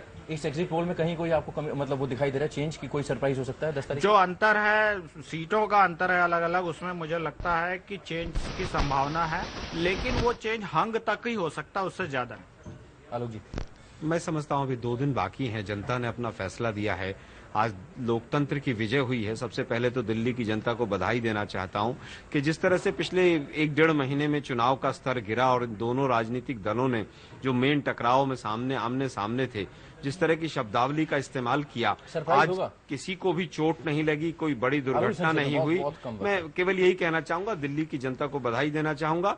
2 दिन बाद जो भी होगा, मुझे उम्मीद है कि पुनः दिल्ली हंग असेंबली की तरफ जाए। श्रीवास्तव साहब, कांग्रेस कह रही है कि दिल्ली हंग असेंबली की तरफ जा रही है। दिल्ली की जनता के समक्ष नतमस्तक होकर के हम उन्हें धन्यवाद करते हैं कि उन्होंने लोकतंत्र में इतनी बड़ी संख्या में भाग लेकर के सबका उत्साह बढ़ाया है। खास तौर से युवकों का, बुजुर्गों का, हमें हर वर्ग का, महिलाओं का आशीर्वाद मिला, सहयोग मिला, समर्थन मिला। सर, कोई सरप्राइज 10 तारीख को? नहीं, मैं बिल्कुल यह उम्मीद करता हूं कि ये चुनावी नतीजे, जो रुझान है वो चुनावी नतीजों की तरफ ऐसे नहीं बढ़ेगा। और मैं अभी भी यह देख रहा हूं, लेकिन जो मैं एक बात कहना चाहता हूं वो स्पष्ट तौर पे भाजपा के लिए है कि भाजपा नेतृत्व को, शीर्ष नेतृत्व को, भाजपा के दिल्ली के लोगों को सोचना पड़ेगा जिस स्टाइल की पॉलिटिक्स और जिस स्टाइल का गवर्नेंस उन्होंने इस 9 महीनों में दिया है, जनता में उसको लेकर कहीं न कहीं निराशा है। उसके बारे में उनको सोचना पड़ेगा। सर, शंभू सर, कोई सरप्राइज आपको 10 तारीख को दिखाई देता है जो एग्जिट पोल अभी आ रहे हैं? देखिए, सरप्राइज किसी को बता के तो आता नहीं है, आ जाए तो आ जाए। अब सरप्राइज के बारे में कोई फोरकास्टिंग भी नहीं की जा सकती, बट हमारी तो सिर्फ इतना ही कामना है कि हम लोग दिल्ली में मतलब ऐसा ना हो कि टकराव से बचें। हाँ, टकराव से बचें और किसी मतलब उसमें दिल्ली का नागरिक विक्टिम ना होने पाए, इसके बारे में थोड़ा चिंता रहती है। वो दोनों पार्टियों से अपील भी है हमारी कि अगर कोई ऐसी स्थिति बनती है तो भाई हम लोगों को सजा न दे। आरती जी कुछ कहना चाह रही हैं? आरती जी, चलते चलते आपका कमेंट। जरूर, मैं ये कहना चाह रही हूँ कि बीजेपी, मेरा ऐसा पूरा मानना है कि सरप्राइज गिफ्ट हमारे लिए डेफिनेटली है और भारतीय जनता पार्टी अपनी पूर्ण बहुमत के वो जादुई आंकड़े को छू जाएगी। अब उसमें कमी पेशी जो हम 40-41 थे उसमें -5-6 हो सकता है, लेकिन हम जादुई आंकड़े को छू के सरकार को बनाएंगे। चलिए, भारतीय जनता पार्टी का दावा है कि ये जादुई आंकड़े को छूकर सरकार बना रहे हैं, किसी तरह का इसको कोई शक शुबा नहीं है। आम आदमी पार्टी कह रही है 50 से ऊपर जा रहे हैं। कांग्रेस का कहना है कि चिंता मत करिए, वोट परसेंट हमारा बेशक इधर उधर हुआ हो, लेकिन 10-12 सीट्स ऐसी हैं जहां पर कांग्रेस अच्छी लड़ाई दे रही है। फिलहाल हमारे साथ पूरा पैनल मौजूद रहा, तमाम पॉलिटिकल पार्टीज के नेता हमारे साथ मौजूद रहे। बहुत बहुत शुक्रिया सभी का। और एक छोटा सा ब्रेक के बाद खबरों का सिलसिला जारी रहेगा। आप चलते रहिए समय के साथ।